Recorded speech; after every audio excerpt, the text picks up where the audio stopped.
Everyone, welcome back to our chemistry class.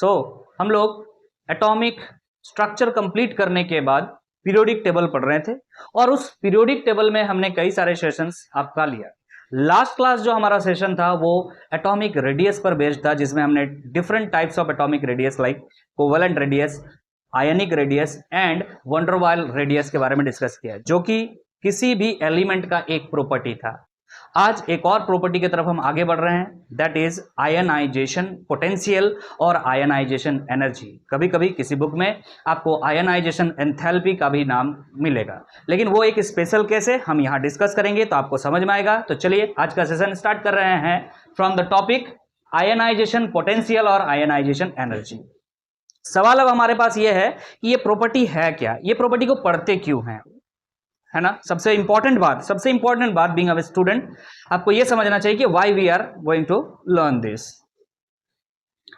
तो इसका definition बहुत आसान है, कुछ बातों को यहां पे एज्यूम किया गया है, इन सारे बातों का डिस्कशन होगा, इसीलिए शुरू में ही बता दे रहे हैं। वीडियो को स्टार्टिंग से लेकर के एंड तक देखिएगा, तभी जाकर के कंसेप्ट पूरा क्लियर होगा। आप लोग क्या करते हैं कि वीडियो का फर्स्ट 2-3 मिनट 4 मिनट देख लेते हैं और आप सोच लेते हैं इसी पे जो है आप अंडर एस्टिमेट कर लेते हैं कि चीज़ें ऐसे होने वाली है। इसलिए शुरुआत से अगर देखना चालू किए हैं, इस वीडियो पे आए हैं तो लास्ट तक बने रहिए, इस वीडियो को देखिएगा। आयनाइजेशन पोटेंशियल, आयनाइजेशन एनर्जी का जो भी बातें हैं, सिर्फ 11 नहीं, even we can apply it in class 12 in inorganic chemistry. तो ध्यान दीजिएगा क्या कह रहा है, ध्यान से देखिएगा, पॉइंट वाइज बता रहे हैं। The electron in an atom are attracted by nucleus। सबको ये बात पता है कि हम कोई एटम बना रहे हैं, ये न्यूक्लियस है एटम का, first orbit, second orbit, third orbit, ऐसे कितने भी ऑर्बिट्स हो सकते हैं। और सारे इलेक्ट्रॉन जो भी ऑर्बिट में प्रेजेंट, मान लीजिए यहां एक इलेक्ट्रॉन है जिसको ये क्या करता है, न्यूक्लियस अपनी ओर अट्रैक्ट करके रखता है। Even not only this electron but all the electrons present outside the nucleus are attracted by nucleus, so it is written। आगे बात कर रहा है, when an electron is to be removed then work is done against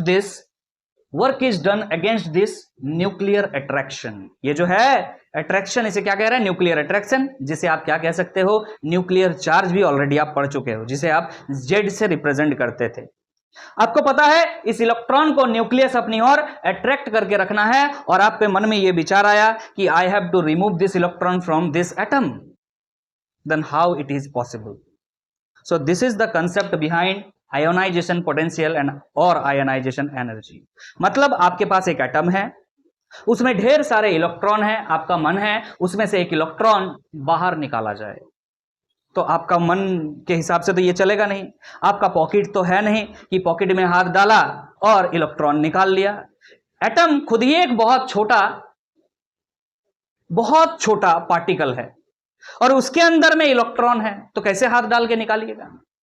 समझ में आ रहा कि नहीं आ रहा है। तो we should have some technique behind that, कि अगर हमें एक किसी एटम से इलेक्ट्रॉन को बाहर निकालना है तो क्या कर सकते हैं। तो जरा आप बताइएगा, अगर हमारे पास ये सबसे बाहर प्रेजेंट इलेक्ट्रॉन है, आउटर मोस्ट इलेक्ट्रॉन या वैलेंस इलेक्ट्रॉन जिसको कहते हैं, यही तो सबसे लूजली बाउंडेड होगा।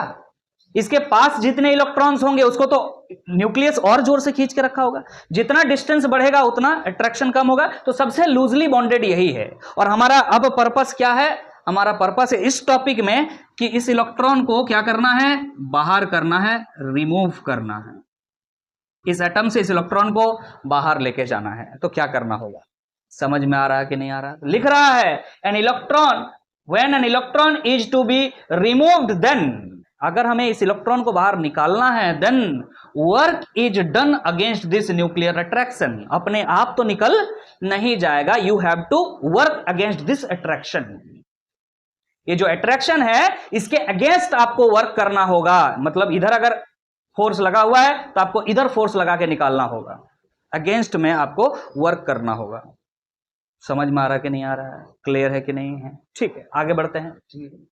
इन other words, energy is required to remove an electron from an atom. आप सीधा सीधा इस बात को कह सकते हैं कि अगर अगेंस्ट वर्क करना पड़ेगा तो हम वर्क कैसे करें, हाथ तो डाल करके निकाल नहीं सकते हैं, तो I can apply energy here. हम क्या कर सकते हैं, इस इलेक्ट्रॉन के पास जितना एनर्जी है, आपको पता है सभी इलेक्ट्रॉन के पास जिस सेल में वो घूम रहा उसी सेल के कॉरस्पॉन्डिंग एनर्जी बराबर होते हैं। इस सेल का एनर्जी जितना है इलेक्ट्रॉन का भी एनर्जी उतना ही है, मतलब इलेक्ट्रॉन के पास भी एनर्जी है। ऑलरेडी एटॉमिक स्ट्रक्चर पढ़ चुके हैं।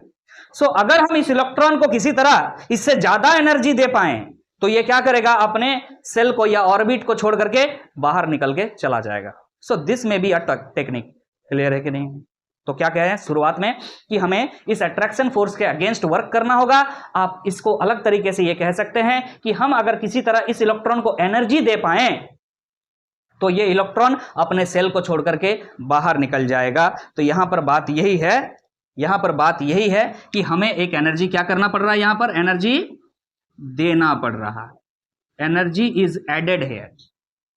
समझ में आ रहा है कि नहीं? कैसे एनर्जी हम दे पाएंगे? तो भाई इन फॉर्म ऑफ रेडिएशन। आप इसको आप कह सकते हैं कि कौन सा एनर्जी, याद करिएगा, इलेक्ट्रोमैग्नेटिक वेव डाल दिए, मान लीजिए एच न्यू, इलेक्ट्रोमैग्नेटिक वेव, याद आ रहा है? इलेक्ट्रोमैग्नेटिक वेव डाल दिए। इलेक्ट्रोमैग्नेटिक वेव के पास क्या होता है, एनर्जी होता है। उस इलेक्ट्रोमैग्नेटिक वेव को डाल दिया हमने तो इसके पास एनर्जी किया, और ये एनर्जी को जैसे ही ये इलेक्ट्रॉन एब्जॉर्ब कर लेगा, ये फटाक से अपना ऑर्बिट छोड़ करके बाहर चला जाएगा। क्लियर है कि नहीं? अब आगे बढ़ करते हैं, ध्यान दीजिएगा क्या लिख रहा है, टू अंडरस्टैंड। अच्छा, ऐसा क्यों पढ़ना है, इस चीज को समझना, ऐसा क्या क्या जरूरत पड़ गया इलेक्ट्रॉन निकालना है? समझ में आ रहा कि नहीं आ रहा? तो इस बात को यहां पे लिखे हैं, बहुत बढ़िया से ध्यान दीजिएगा। To understand the details of chemical behaviour, to understand the detail of chemical behavior of an element, we have an indication of the energy with which an atom binds its electrons. किसी भी element का chemical behaviour को समझने के लिए हमारे पास एक indication है कि आप क्या कीजिए कि कोई एटम अपने इलेक्ट्रॉन्स को कितना फोर्स से अपने तरफ खींच के रखा है, मतलब ये कितना फोर्स लगा रहा है या कितना मजबूती के साथ अपने इलेक्ट्रॉन्स को पकड़ के रखा। ये भी तो एक प्रॉपर्टी हो सकता है ना। समझ में आ रहा कि नहीं आ रहा? मान लीजिए आपके पास दो बंदे, आपका दो दोस्त है, यू हैव टू फ्रेंड्स। समझ के चलिए, समझिए ध्यान से, हम इसको रिलेट करने का कोशिश कर रहे हैं। आपके पास दो दोस्त है, दोनों दोस्त के पास आज पॉकेट में 100 रुपीज करके है। घर से दोनों को पॉकेट मनी मिला है आज के लिए 100 रुपीज। बट दोनों दोस्त अलग अलग सोच को रखता है। एक दोस्त जो है वो ये सोच को रखता है कि आज 100 रुपीज जो मिला है, चलिए आज खा पी करके उड़ा देते हैं, कल तो फिर मिलेगा। और एक दोस्त ये सोचता है कि 100 रुपया मिला है, चलिए आज 10 रुपया 20 रुपया खा लेते हैं, बाकी बचाते हैं, सेविंग करते हैं। समझ में आ रहा कि नहीं आ रहा? दो अलग अलग दोस्त है। तो यहां पर यह बात बताइए कि पैसा तो दोनों का अपना था, किसी और का नहीं था। यहां पर दोनों दोस्त में से अपने पैसे को पकड़ के रखने का ज्यादा कैपेसिटी किसके पास है? जिन्होंने 20 रुपया खर्चा किया, 80 रुपया बचाया। यस और नो? उस दोस्त को आप क्या कहते हैं? कंजूस। समझ में आया कि नहीं आया? मतलब यहां पर जो भी एटम है अपने इलेक्ट्रॉन्स को जो बाहर निकलने नहीं दे रहा है, इट मींस अपने इलेक्ट्रॉन्स को अच्छा से पकड़ के रख रहा है। यह भी तो एक प्रॉपर्टी है, जिस प्रॉपर्टी का नाम हम आज क्या दे रहे हैं? आयोनाइजेशन पोटेंशियल और आयोनाइजेशन एनर्जी। क्लियर है कि नहीं? ये कंजूस वाला चीज है। कंजूस जितना ज्यादा कंजूस होगा उसको उतना ज्यादा आपको क्या करना पड़ेगा? पोटना पड़ेगा। लोकल लैंग्वेज में अगर कहें तो बोलना पड़ेगा ना, पॉलिसी भाई भाई भाई ये कर दो, भाई भाई वो कर दो, तब जाकर के और 10 रुपया निकालेगा। इसका मतलब ये बात है कि जिस एटम के पास सारे इलेक्ट्रॉन्स को बाउंड करके अच्छा से पकड़ के उसको रख सकता है, उसको ज्यादा एनर्जी दे करके आपको निकालना पड़ेगा। समझ में आ रहा कि नहीं आ रहा है? तो ये भी एक केमिकल प्रॉपर्टी हो गया ना कि कोई एटम अपने इलेक्ट्रॉन्स को कितना स्ट्रांगली पकड़ के रखा है। जितना स्ट्रांगली पकड़ के रखा होगा उतना ज्यादा आपको एनर्जी दे करके उसे बाहर निकालना होगा। समझ में आ रहा कि नहीं आ रहा? क्लियर है कि नहीं है? तो बस यही कहानी है, ध्यान दीजिएगा। यही लिखा हुआ है, to understand the detail of chemical behaviour of an element we have an indication of the energy with which an atom bind its electrons. अपने इलेक्ट्रॉन को कितना फोर्स से अपने और पकड़ करके रखा है ताकि वो बाहर ना जाए। ये केमिकल प्रॉपर्टी है, ध्यान रखिएगा इस बात का। कंजूसी एक केमिकल प्रॉपर्टी है। यहां पर कंजूसी को रिलेट कर पा रहे हैं कि अपना पैसा को वो कितना पकड़ के रख सकता है। तो आगे बात कर रहे हैं, इस चीज को समझने के लिए सबसे आसान तरीका कि कोई कितना जोर से अपने इलेक्ट्रॉन्स को पकड़ के रखा है, ये इस बात से पता कर सकते हैं कि हमें इस इलेक्ट्रॉन को निकालने के लिए कितना एनर्जी देना पड़ रहा है। अगर हमें ज्यादा एनर्जी देना पड़ रहा है इलेक्ट्रॉन को निकालने के लिए तो हम समझ जाएंगे ये साला ज्यादा कंजूस है।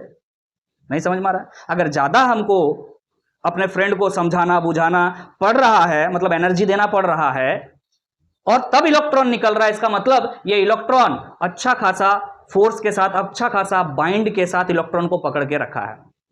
समझ पा रहे हैं, रिलेट कर पा रहे हैं? और अगर थोड़ा सा एनर्जी देने से इलेक्ट्रॉन निकल जा रहा है, मतलब थोड़ा सा समझाने से ही पैसा खर्चा कर दे रहा, कम कंजूस है। समझ में आ रहा है कि नहीं आ रहा है? तो उसके पास इलेक्ट्रॉन को पकड़ने का जो कैपेसिटी है वो ज्यादा अच्छा नहीं है। तो ये भी तो एक केमिकल प्रॉपर्टी के जैसा ही बात हो रहा है ना, कि अपने इलेक्ट्रॉन को कौन अच्छा से रख सकता है, अपने इलेक्ट्रॉन को कौन अच्छा से नहीं रख सकता है। ये केमिकल प्रॉपर्टी है किसी एलिमेंट का।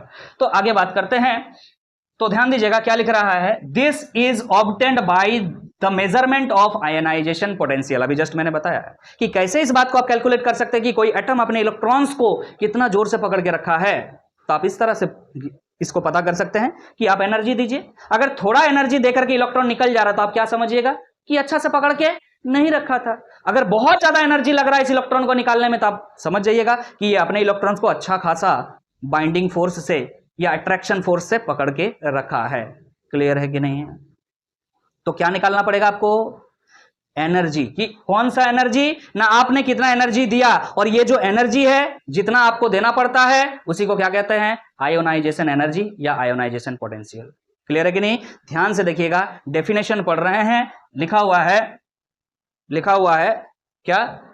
It may be defined as the energy required. Energy required, it may be defined as the energy required to remove an electron from the outermost orbit of an isolated gaseous atom। Underline कीजिएगा इस चीज को, इसको समझेंगे अलग से। why this isolated gaseous atom is written? isolated gaseous atom in its ground state। तो पहले इस बात को नहीं लेते हैं, हम समझते हैं बस। आइसोलेटेड गैसियस एटम क्यों लिखा हुआ है ये समझना जरूरी है। क्लियर है कि नहीं? तो सुनिए क्या लिखा हुआ है यहां पर। बोल रहा है कि it may be defined as the energy required to remove an electron from the outermost orbit of an isolated gaseous atom in its ground state। ground state का मतलब अगर सोडियम से इलेक्ट्रॉन आप निकाल रहे हैं तो सोडियम का बात कीजिएगा, मतलब Na का बात कीजिएगा, नॉट Na+। ग्राउंड स्टेट मतलब समझ में आ रहा है? This is ground state Na। Okay, Na का इलेक्ट्रॉनिक कॉन्फ़िगरेशन बना लीजिए। ग्राउंड स्टेट आप समझ सकते हैं क्या होता है sir? 1s2 2s2 2p6 3s1। This is ground state, normal जो कंडीशन। आप गलती से एक इलेक्ट्रॉन यहां से निकाल दीजिएगा वो फिर ग्राउंड स्टेट नहीं रहेगा, नॉर्मल बातें नहीं रहेगी। क्लियर है कि नहीं है? अब आगे बात करते हैं, सुनिएगा ध्यान से क्या बोल रहा है ये। It is the energy given to the atom, और you may say given to the electron present in outermost shell to remove this electron from this atom. मतलब किसी एटम में सबसे बाहर जो इलेक्ट्रॉन है उसको निकालने के लिए जितना एनर्जी हमें देना पड़ता है उसे ही हम क्या कहते हैं? आयनाइजेशन एनर्जी और आयनाइजेशन पोटेंशियल। क्यों आयनाइजेशन एनर्जी बोल रहे हैं? क्योंकि जैसे ये इलेक्ट्रॉन बाहर निकलेगा, अगर ये सोडियम एटम था तो ये बंदा अब क्या बन जाएगा? बोलो जरा फटाक से, ये क्या बन जाएगा? Na+ बन जाएगा। क्यों? क्योंकि ये जो सबसे बाहर इलेक्ट्रॉन है उसको तुमने क्या कर दिया? निकाल दिया। निकाल देने से क्या होता है? प्लस आयन आ जाता है। अब इसका electronic configuration 1s2 2s2 2p6 ही रह जाएगा। बोले समझ में आ रहा कि नहीं आ रहा? Why ionisation word is used? Why ionisation energy और potential is used? Potential is a type of energy, no, so इसीलिए पोटेंशियल लिखा हुआ है। तो कितना एनर्जी दे करके आप किसी एटम के आउटर मोस्ट सेल से इलेक्ट्रॉन को निकाल पा रहे हैं, उसी मिनिमम एनर्जी को, यहां पे मिनिमम वर्ड भी छूटा हुआ आपके एनसीईआरटी में, मिनिमम वर्ड यूज होना चाहिए। माने आप कितना भी तो एनर्जी दे सकते हैं ना। मान लीजिए इस इलेक्ट्रॉन को निकालने के लिए 10 इलेक्ट्रॉन वोल्ट का एनर्जी चाहिए। क्लियर है कि नहीं? आपने 12 इलेक्ट्रॉन वोल्ट का एनर्जी दे दिया तो क्या हुआ? नहीं निकलेगा क्या? लेकिन 12 इलेक्ट्रॉन वोल्ट को आयनाइजेशन एनर्जी नहीं कहेंगे। समझे कि नहीं समझे? इसलिए यहां पे ये वर्ड आना चाहिए था कि मिनिमम वर्ड आना चाहिए कि वो कम से कम एनर्जी कितना चाहिए इसको निकालने के लिए। मैंने 100 इलेक्ट्रॉन वोल्ट दे दीजिएगा, नहीं निकलेगा? निकल जाएगा। लेकिन उसको फिर आयनाइजेशन एनर्जी नहीं कहेंगे। मिनिमम एनर्जी, वो कम से कम एनर्जी जिसको देने के बाद जो बाहर के इलेक्ट्रॉन है वो रिमूव हो जाते हैं, उसको हम क्या कहते हैं? आयोनाइजेशन एनर्जी और आयोनाइजेशन पोटेंशियल। क्लियर है कि नहीं? सुनिएगा ध्यान से। इसका एक और नाम कई जगह पर आप पाएंगे, आयोनाइजेशन एंथैल्पी। क्या बोल रहे हैं? आयोनाइजेशन। कहां पे लिखे यार? यहां पे लिखते हैं आयोनाइजेशन, पता नहीं विजिबल है कि नहीं है। आयोनाइजेशन एंथैल्पी कई जगह पे ऐसा लिखा हुआ, लेकिन ध्यान रखिएगा ये जो एंथैल्पी वर्ड है ये एक स्पेशल वर्ड है जो हम थर्मोडायनेमिक्स चैप्टर में बार बार देख पाएंगे। Enthalpy is related to temperature और you may say enthalpy is related to heat. मतलब अगर इस इलेक्ट्रॉन को निकालने के लिए आप इलेक्ट्रोमैग्नेटिक वेव के जगह हीट का इस्तेमाल करेंगे, heat is also a form of energy. समझ में आ रहा कि नहीं आ रहा? इतना डिटेल में नहीं बताएगा बच्चा, सुन लो क्या बोल रहे हैं कि अगर इलेक्ट्रोमैग्नेटिक वेव के जगह जिसके थ्रू आप एनर्जी भेज रहे थे वो नहीं लगा के आप क्या करेंगे? हीट एनर्जी देंगे इसको, और हीट एनर्जी देके इस इलेक्ट्रॉन को बाहर निकालेंगे। तो उस सिचुएशन में हम इसे आयनाइजेशन पोटेंशियल नहीं कह के क्या कहेंगे? Ionization enthalpy. बता केस इज सेम, बस नाम अलग अलग है। क्लियर है कि नहीं है? हमारा नाम घर में कुछ और है, हमारा नाम आपके सामने कुछ और है। समझ में आ रहा कि नहीं आ रहा? आगे बात करते हैं। क्लियर, समझ में आ गया? चलिए अब इस वर्ड पर आते हैं। हमने अंडरलाइन कराया आपको, लिखा है आइसोलेटेड गैसियस एटम में ही ऐसा काम हो सकता है। जो अभी इतना देर से हमने डिस्कशन किया वो कहां हो सकता है? आइसोलेटेड गैसियस एटम में। ऐसा क्या चीज है आइसोलेटेड गैसियस एटम का? बात आइसोलेटेड का मतलब क्या? कोरोना सबको ही जो है आप लोग पार किए हैं, देखे हैं। कोरोना में क्या होता था? सबको आइसोलेट कर दिया जाता था। आइसोलेट का मतलब जो है किसी से कोई संबंध नहीं, अकेले रहना। आइसोलेटेड मतलब समझ में आया? अकेला। पहला बात, गैसियस एटम, गैस होना चाहिए। मतलब सर सोडियम मान रहे थे आप, sir sodium is a metal, no sir, it is solid, no. इसको गैस में बदलना, पहले इसको किस में बदलना होगा? गैस में बदलना होगा, और गैस में बदलने के बाद इस इलेक्ट्रॉन को आप निकाल सकते हैं। अब आपको इतना आसान लग रहा क्या? आपको दिख रहा है ये सॉलिड है आपका, आप कितना भी इस पर एनर्जी लगा लीजिए और कुछ भी लगा लीजिए, इससे इलेक्ट्रॉन बाहर आप नहीं निकाल पाएंगे। समझ में आ रहा है कि नहीं आ रहा है? So you have to convert this material into gaseous form first, and then you can easily remove electron from the outermost shell of any atom. So ध्यान रखिएगा, you have to convert the atom into gaseous phase first. So how can we convert a solid state object into gaseous state or a liquid state object into gaseous state? You know it very well from class 9. State change पढ़े हैं कि नहीं? अगर liquid से gas में जाते हैं क्या बोलते हैं? वेपोराइजेशन। वेपोराइजेशन प्रोसेस के थ्रू पहले गैस में जाएंगे और फिर गैस से हम इलेक्ट्रॉन को निकालेंगे, और सॉलिड से डायरेक्ट गैस में जाते हैं तो फिर क्या बोलते हैं उसको? सब्लिमेशन पढ़ते। समझ में आ रहा कि नहीं आ रहा? तो सब्लिमेशन प्रोसेस पहले होगा, फिर हम वहां पर क्या देंगे? इस एनर्जी को देंगे, दैट इज आयनाइजेशन एनर्जी को देंगे, तो इलेक्ट्रॉन बाहर निकाल सकते हो। मतलब सॉलिड स्टेट से डायरेक्ट नहीं निकाल सकते हो और लिक्विड स्टेट से भी डायरेक्ट नहीं निकाल सकते हो। इसलिए ये वर्ड स्पेशली इंट्रोड्यूस किया गया है। आप अगर स्कूल में भी पढ़े हैं तो ये चीज जरूर मेंशन किया होगा, लेकिन ये बात आई थिंक नहीं बताया। ध्यान रखना इस बात, हम जो कह रहे हैं आइसोलेटेड गैसियस एटम से ही निकाल सकते हो electron. It is the restriction. इतना इजी बात नहीं है कि इस पर हाथ डाल करके इलेक्ट्रॉन को निकाल नहीं, गैस पहले गैस होगा। सो समझ में आ गया? एक बार और रिपीट कर रहे हैं, इसको याद कर लीजिए, बहुत अच्छा स्टेटमेंट है। It may be defined as the energy required, यहां पर यह बात बोला था एनर्जी रिक्वायर्ड, या फिर यहां पर एक वर्ड मेंशन कर लीजिए, क्या बोल रहे हैं? Minimum energy required. क्लियर है कि नहीं? It is defined as the minimum energy required to remove an electron from the outermost orbit of an isolated gaseous atom in its ground state. Excited state में जाने के बाद ऐसा नहीं होगा, ग्राउंड स्टेट। अब एक्साइटेड स्टेट क्या है, ग्राउंड स्टेट क्या है, एटॉमिक स्ट्रक्चर में बहुत अच्छे से डिटेल में बताया, फिर भी यहां पर डिस्कस किया। क्लियर है कि नहीं है?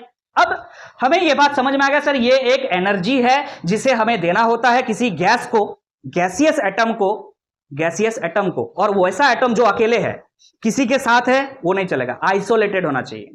और इसके वजह से क्या होना चाहिए? जो सबसे बाहर उसका इलेक्ट्रॉन है वो बाहर चला जाता है। जितना एनर्जी हमें देना पड़ता है उसी को हम क्या कह देते हैं? आयनाइजेशन एनर्जी कह देते हैं। ठीक है, ये एनर्जी है तो किस में मेजर करते हैं? एनर्जी को हम जूल में मेजर करते हैं कि नहीं करते हैं? लेकिन ये बहुत कम एनर्जी है, इसीलिए इस बात को ध्यान रखिएगा। इसे हम किस में मेजर करते हैं? इलेक्ट्रॉन वोल्ट में। ध्यान दीजिएगा, लिख रहा है it is expressed in electron volt, shortcut में ईवी लिखते हैं। क्या लिखते हैं? ईवी। किस में निकालते रहे? इलेक्ट्रॉन वोल्ट में। Electron volt is the unit of energy. Volt का मतलब वो आप पोटेंशियल डिफरेंस मत समझिएगा, है ना। यहाँ पे क्या है? Electron volt. एक इलेक्ट्रॉन के पास जितना एनर्जी है उसे क्या कहते हैं? Electron volt. क्लियर है कि नहीं? Electron volt is the unit of this. और कई जगह पे यूज हो रहा होता है किलो कैलोरी पर ग्राम एटम। किलो कैलोरी पर ग्राम। क्लियर है कि नहीं? ये यूज हो रहा होता है। बोले समझ में आ गया है क्या बात है? इसका बैकग्राउंड हमने पूरा बनाने का प्रयास किया। आगे हम डिटेल में एक एक करके चर्चा करेंगे सारे पॉइंट्स। ध्यान दीजिए। अब हम आगे बढ़ रहे हैं, ध्यान दीजिएगा क्या कह रहा है, देखिएगा। In an atom, the energy required to remove first electron from the gaseous atom is called first ionization energy। गजब। मतलब यह है कि जैसे मान के चलिए, अभी हमने बताया आपको सोडियम एटम है। सोडियम का इलेक्ट्रॉनिक कॉन्फ़िगरेशन क्या है? 281। ठीक। अब इससे क्या किए? इस पर एक एनर्जी दिए जिसे आप क्या कह रहे हैं? आयोनाइजेशन एनर्जी या आयोनाइजेशन पोटेंशियल। शॉर्टकट में हम क्या लिख रहे हैं बच्चा? आई। कई जगह पे आईपी भी लिखा हुआ रह सकता है। आयनाइजेशन पोटेंशियल को शॉर्टकट में क्या लिखेंगे? आईपी। आयनाइजेशन एनर्जी को आई, और दोनों एक ही चीज है, इसलिए आई आईपी कुछ भी हो सकता है। तो हमने क्या किया? सोडियम को एक एनर्जी दिया, कितना हमें नहीं पता है, लेकिन हमने एनर्जी दिया, और इतना एनर्जी दिया कि इससे एक इलेक्ट्रॉन रिमूव हो गया। इलेक्ट्रॉन जैसे रिमूव हो जाएगा तो क्या बन जाएगा? ये Na+। क्लियर है कि नहीं? इसका इलेक्ट्रॉनिक कॉन्फ़िगरेशन चेंज हो चुका है। अब क्या हो चुका है? 2,8। एक इलेक्ट्रॉन जो है वो निकल चुका है। समझ में आया कि नहीं आया? तो हम ये कहना चाह रहे हैं कि जब एक एटम से एक इलेक्ट्रॉन को निकालने में जो आयनाइजेशन एनर्जी का इस्तेमाल होता है उसे हम फर्स्ट आयनाइजेशन एनर्जी कहते हैं। क्या कहते हैं? देखिए लिख रहा है, in an atom the energy required to remove first electron from the gaseous atom. पहला इलेक्ट्रॉन, एक ही इलेक्ट्रॉन निकाले ना, अब इससे अभी कुछ नहीं, पहला इलेक्ट्रॉन निकाला, is called first ionization energy. Shortcut में बच्चा इसे कैसे लिखते हैं? IE1। क्लियर है कि नहीं? तो ध्यान दीजिए, हमने एक यहां पे लिखा है न्यूट्रल कोई एटम है। न्यूट्रल कोई एटम है, मान लीजिए A। क्लियर है कि नहीं? उस पर आपने क्या किया? आयनाइजेशन एनर्जी दिया, और जैसे ही आयनाइजेशन एनर्जी दीजिएगा ये क्या बन जाएगा? A+। क्लियर है कि नहीं? A+ का मतलब आप क्या कह सकते हैं? Unipositive ion. एक पॉजिटिव आयन। एक पॉजिटिव आयन का मतलब पक्का एक इलेक्ट्रॉन निकला है। क्लियर है कि नहीं है? आगे बात करते हैं। जैसे ही आप इससे एक इलेक्ट्रॉन निकाल चुके, आपका मन में ये ख्याल आया, नहीं एक और इलेक्ट्रॉन निकालना था हमें। एक साथ तो 2 इलेक्ट्रॉन नहीं निकाल सकते हो, पहली बात तो ये क्लियर कर दे। क्लियर है कि नहीं?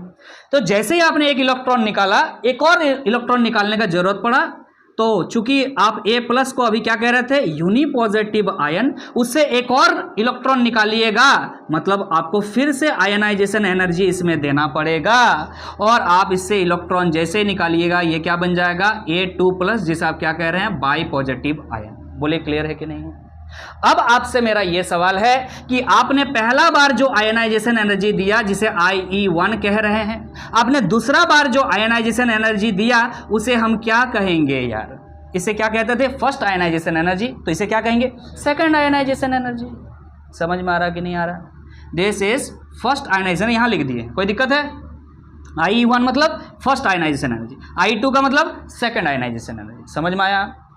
क्लियर है कि नहीं? अब मेरा नेक्स्ट सवाल यह है, समझ में आया? यहाँ एग्जाम्पल भी दिया हुआ है, बाकी आप देख सकते हैं यहाँ पर। दिस इज IE1, एंड जब आप Na+ से एक और इलेक्ट्रॉन निकालेंगे तो ये IE2 कहलाएगा, और यहाँ से बाई पॉजिटिव आयन बनेगा Na2+। बोलिए समझ में आ रहा कि नहीं आ रहा? बच्चा इसका इलेक्ट्रॉनिक कॉन्फ़िगरेशन 2,8 है, अब इसका इलेक्ट्रॉनिक कॉन्फ़िगरेशन 2,7 हो जाएगा। बोलिए समझ में आया? अब सवाल ये है कि ये आयनाइजेशन एनर्जी है, ये भी आयनाइजेशन एनर्जी है, क्या ये दोनों बराबर है? पहला बार जब हम इस एटम से इलेक्ट्रॉन को निकाल रहे थे तो जो एनर्जी हमें यहां देना पड़ रहा था, क्या वो सेम है जब सेकेंड टाइम हम इलेक्ट्रॉन निकाल रहे हैं? तो हम आपको कह रहे हैं कि पहला बार जब आपने एनर्जी दिया IE1 जिसे आप आयनाइजेशन एनर्जी 1 कहते हैं वो कम है इन कंपैरिजन टू दूसरा बार जो आपको एनर्जी देना पड़ा। मतलब दूसरा बार आपको ज़्यादा एनर्जी देकर के इलेक्ट्रॉन को निकालना पड़ा है। क्या आप इसके बाद भी चल सकते हैं? मतलब हाँ चल सकते हैं। आपका मन हुआ तीसरा इलेक्ट्रॉन निकालने का, तो जिसे आप क्या कहेंगे? आयनाइजेशन एनर्जी 3, और ionization energy 3 will be more than ionization energy 2। Clear है कि नहीं? सवाल अब उठता है ऐसा क्यों है? इस क्यों को समझना पड़ेगा। इस बात को समझ में आया कि ऐसा होता है। अब क्यों समझेंगे हम। पहला बार इलेक्ट्रॉन निकालने में जो एनर्जी लगेगा वो कम लगेगा, दूसरा बार इलेक्ट्रॉन निकालने में जो एनर्जी लगेगा वो ज़्यादा लगेगा, तीसरा बार उससे भी ज़्यादा लगेगा, चौथा बार उससे भी ज़्यादा लगेगा। समझ में आ रहा कि नहीं आ रहा? देखिए ये पॉइंट यहाँ पर मेंशन किया हमने, लिखा है second ionization energy that is IE2 is higher than first ionization energy IE1। कोई दिक्कत है? ये पॉइंट ऑलरेडी हमने लिख दिया है, यहाँ पर आपको समझ में आ जाना चाहिए। आगे बात करें, ऐसा क्यों होता है, ऐसा क्यों है, इस चीज को समझना है। तो हम इस चीज को समझने के लिए आपके पास एक ड्राइंग रख रहे हैं। ये रहा आपके पास एटम, ये सेल, ठीक है। मान के चलिए एक इलेक्ट्रॉन, जैसे सोडियम वाला कहानी अगर कह दें तो बाहर में एक इलेक्ट्रॉन था ना, एक और था क्या सेल, तो चलो एक और सेल बना दी। ये बाहर में एक इलेक्ट्रॉन था जिसे आपने इलेक्ट्रॉन को निकाल दी। अरे समझा कि नहीं समझा यार? बाहर वाला इलेक्ट्रॉन क्या किया? पहला बार में आयनाइजेशन एनर्जी दिया, IE1 दिया और निकाल दिया। अब जो इलेक्ट्रॉन बचा हुआ है वो कहाँ है? ऑब्वियसली यहाँ है। बात समझ में आ रहा कि नहीं आ रहा? क्लियर है? पहले जो इलेक्ट्रॉन था उसके साथ भी न्यूक्लियस का अट्रैक्शन था। अब जो इलेक्ट्रॉन है इसके साथ भी अट्रैक्शन। हम आपसे पूछ रहे हैं कि इस इलेक्ट्रॉन का अट्रैक्शन न्यूक्लियस के साथ ज्यादा था कि इस इलेक्ट्रॉन के साथ न्यूक्लियस का अट्रैक्शन ज्यादा है? न्यूक्लियस के करीब है ये। अगर ये न्यूक्लियस के करीब है तो ये न्यूक्लियस इसको ज़्यादा फोर्स से खींच के रख रहा है।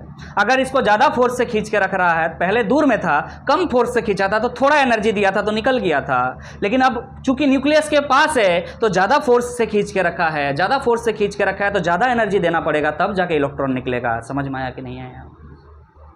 क्लियर है कि नहीं है?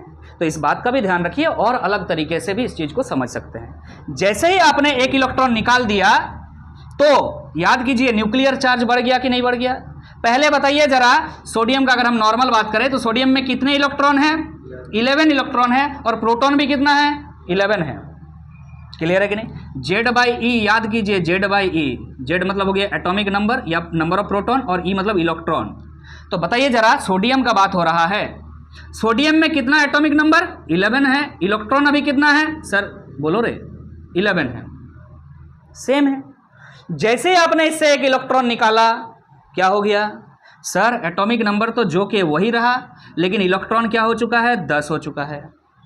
समझ में आ रहा कि नहीं आ रहा? तो किसका न्यूक्लियर चार्ज ज्यादा? इस कंडीशन में न्यूक्लियर चार्ज ज्यादा कि इस कंडीशन में न्यूक्लियर चार्ज ज्यादा? इस कंडीशन में। क्यों? क्योंकि यहाँ 11 प्रोटॉन मात्र 10 इलेक्ट्रॉन को संभाल रहा है, वो तो बढ़िया से पकड़ के रखेगा भाई। और अगर उस 10 इलेक्ट्रॉन को ये 11 प्रोटॉन बढ़िया से पकड़ के रखा है तो उसको निकालने के लिए ज्यादा एनर्जी देना पड़ेगा ना तेरे को। समझ में आ रहा कि नहीं आ रहा? तो ये वो एनर्जी है जिसे हमको दे करके इलेक्ट्रॉन को निकालना होता है, तो हमें ज्यादा एनर्जी इस कंडीशन में देना पड़ रहा है। समझ में आ गया? इसीलिए IE2 जो है IE1 से ज्यादा होगा। पहला इलेक्ट्रॉन निकालना आसान है, कम एनर्जी देके निकल जाएगा। दूसरा इलेक्ट्रॉन को निकालने के लिए आपको ज्यादा एनर्जी देना पड़ेगा, क्योंकि क्या हो चुका है? न्यूक्लियर चार्ज बढ़ चुका है। मतलब न्यूक्लियस जो है बाकी बचे इलेक्ट्रॉन्स को अब जोर से खींच के रखा है।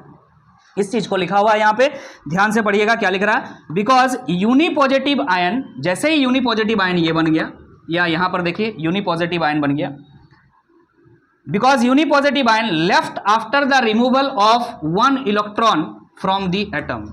जैसे ही एक एटम से एक इलेक्ट्रॉन निकल जाता है तो क्या बच जाता है? यूनिपॉजिटिव आयन बच जाता है। आगे बोल रहा है, the electrons are more firmly bonded to the nucleus than in the atom. Yes और नो? आपको पढ़ाया गया है, जेड इफेक्टिव करके भी पढ़ाया गया है या न्यूक्लियर चार्ज करके भी पढ़ाया गया। आपसे पूछ रहे हैं Z effective is directly proportional to positive charge. पढ़ाया गया है कि नहीं पढ़ाया गया है? यहां पॉजिटिव चार्ज है कि यहां पॉजिटिव चार्ज है बच्चा? यहां पॉजिटिव चार्ज है, जहां पॉजिटिव चार्ज ज्यादा होगा उसका इलेक्ट्रॉन को न्यूक्लियस ज्यादा जोर से खींच के रखेगा, जितना ज्यादा जोर से खींच के रखेगा उतना ज्यादा फोर्स लगाना, सॉरी एनर्जी देना पड़ेगा निकालने के लिए। वही तो कह रहा है, समझ में आ रहा कि नहीं आ रहा है? यहां पे लिख रहा था electrons are more firmly bound to the nucleus than in the atom. जब एटम में था तो एटम में न्यूक्लियस जो था वो इलेक्ट्रॉन्स को पकड़ा था, मान रहे हैं, लेकिन जैसे आयन बन चुका है उस समय न्यूक्लियस अब और ज्यादा फोर्स से इलेक्ट्रॉन्स को अपनी ओर अट्रैक्ट करके रखा है। समझ में आ रहा? ये लास्ट क्लास का कॉन्सेप्ट है जो हमने बताया था, एटॉमिक साइज पढ़ा रहे थे, वहां पर भी इसका इस्तेमाल हुआ था। आयन, जब हम आयनाइजेशन आपका आयनिक रेडियाई पढ़ रहे थे उस समय। क्लियर है कि नहीं? पॉजिटिव चार्ज बढ़ता था तो क्या होता था, एटम का साइज, सॉरी कैटायन का साइज घटता था। याद आ रहा है कि नहीं आ रहा? जब प्लस चार्ज बढ़ता था तो कैटायन का साइज घटता था। ऐसा क्यों होता था? क्योंकि जितना प्लस चार्ज बढ़ रहा होता था न्यूक्लियस इलेक्ट्रॉन्स को उतना जोर से अट्रैक्ट करता था, साइज छोटा होता जाता था। तो अभी तो वही बात है ना भाई, कि अट्रैक्ट ज्यादा हो जा रहा है प्लस होने से, पर अट्रैक्ट ज्यादा हो जाएगा तो आपको ज्यादा एनर्जी देके इलेक्ट्रॉन निकालना पड़ेगा। सो दैट यहाँ पे वही चीज बहुत बढ़िया से सजा के लिखा हुआ है, than in the atom. Okay, hence more energy is needed to remove the second electron. यही चीज लिखा हुआ है। चूंकि प्लस होने के बाद अब जो ये अट्रैक्शन कर रहा है इलेक्ट्रॉन्स के प्रति वो बहुत ज्यादा है, इसलिए ज्यादा एनर्जी देके आपको निकालना पड़ेगा। So that I am saying I2 is more than I1। I think it is much to talk about. समझ में आ गया होगा। अब हम आगे बढ़ेंगे, ध्यान दीजिए। अब हम आगे बढ़ रहे हैं, ध्यान दीजिएगा। हमने जो आयनाइजेशन एनर्जी के कंसेप्ट को पढ़ा, अब इसको रिलेट करेंगे हम मॉडर्न पीरियोडिक टेबल के साथ।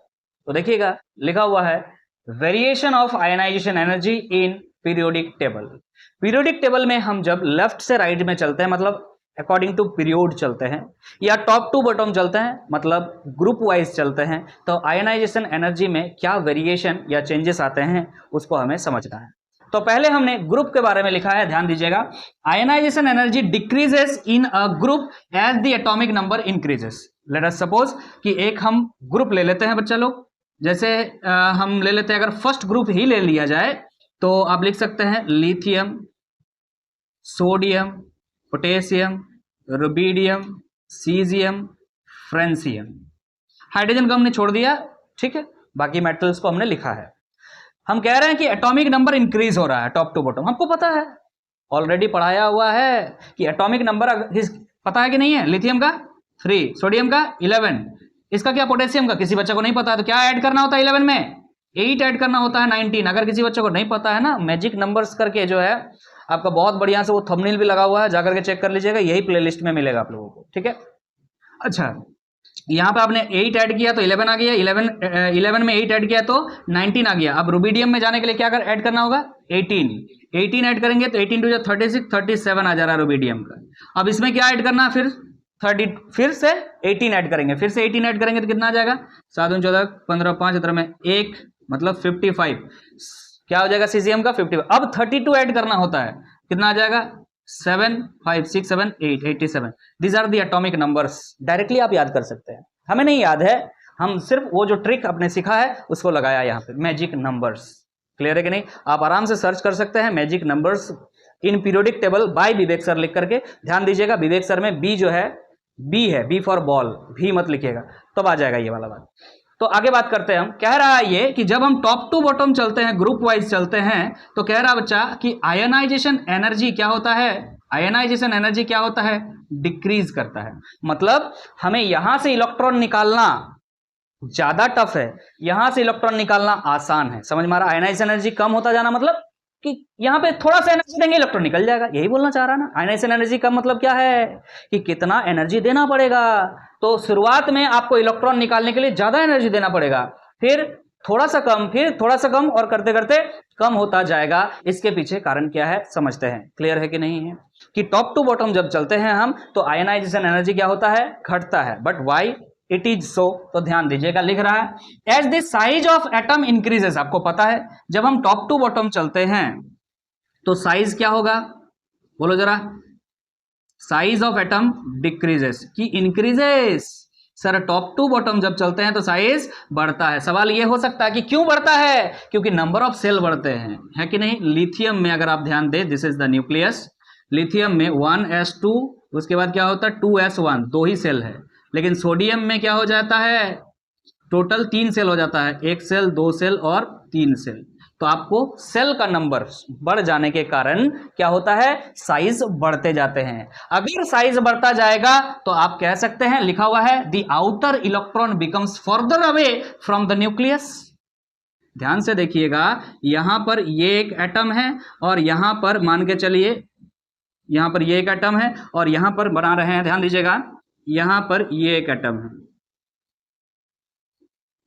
क्लियर है। यहां पर बाहर में एक इलेक्ट्रॉन है और हम मान रहे हैं यहां पर बाहर में एक इलेक्ट्रॉन है। बताइए जरा, न्यूक्लियस किसको जोर से खींचेगा अपने तरफ, सामने वाला को कि यहां से दूर वाला को? सामने वाला को जोर से खींचेगा। इसका मतलब जैसे ही हम ऊपर से नीचे जा रहे हैं, इलेक्ट्रॉन चूंकि दूर में है तो न्यूक्लियस उस चीज को अट्रैक्ट करके ठीक से नहीं रख पाएगा, तो हम थोड़ा सा एनर्जी देंगे तो इलेक्ट्रॉन रिमूव हो जाएगा। लिखा हुआ है ये चीज, दस reducing the force of attraction. जैसे ही क्या होगा, साइज बड़ा होगा तो इलेक्ट्रॉन जो है बहुत दूर जाएगा न्यूक्लियस से, और इसके वजह से अट्रैक्शन जो फोर्स है वो कम होता जाएगा, हेंस आयनाइजेशन एनर्जी क्या हो जाएगा, कम हो जाएगा। थोड़ा एनर्जी देकर के इलेक्ट्रॉन निकल सकता है। समझ में आया? तो लॉजिक यहां पर ये याद रखिएगा कि आयनाइजेशन एनर्जी कम हो रहा, क्यों? क्योंकि साइज बढ़ रहा है। साइज बढ़ने से क्या हो जाता है, आयनाइजेशन एनर्जी डिक्रीज करता है। ये दोनों चीज को आप एक साथ याद रखिए। क्लियर है कि नहीं है? टॉप टू बॉटम साइज बढ़ता है, सबको पता है, आपको समझ में आ रहा है। आयनाइजेशन एनर्जी क्यों घटता है, समझ में आ गया?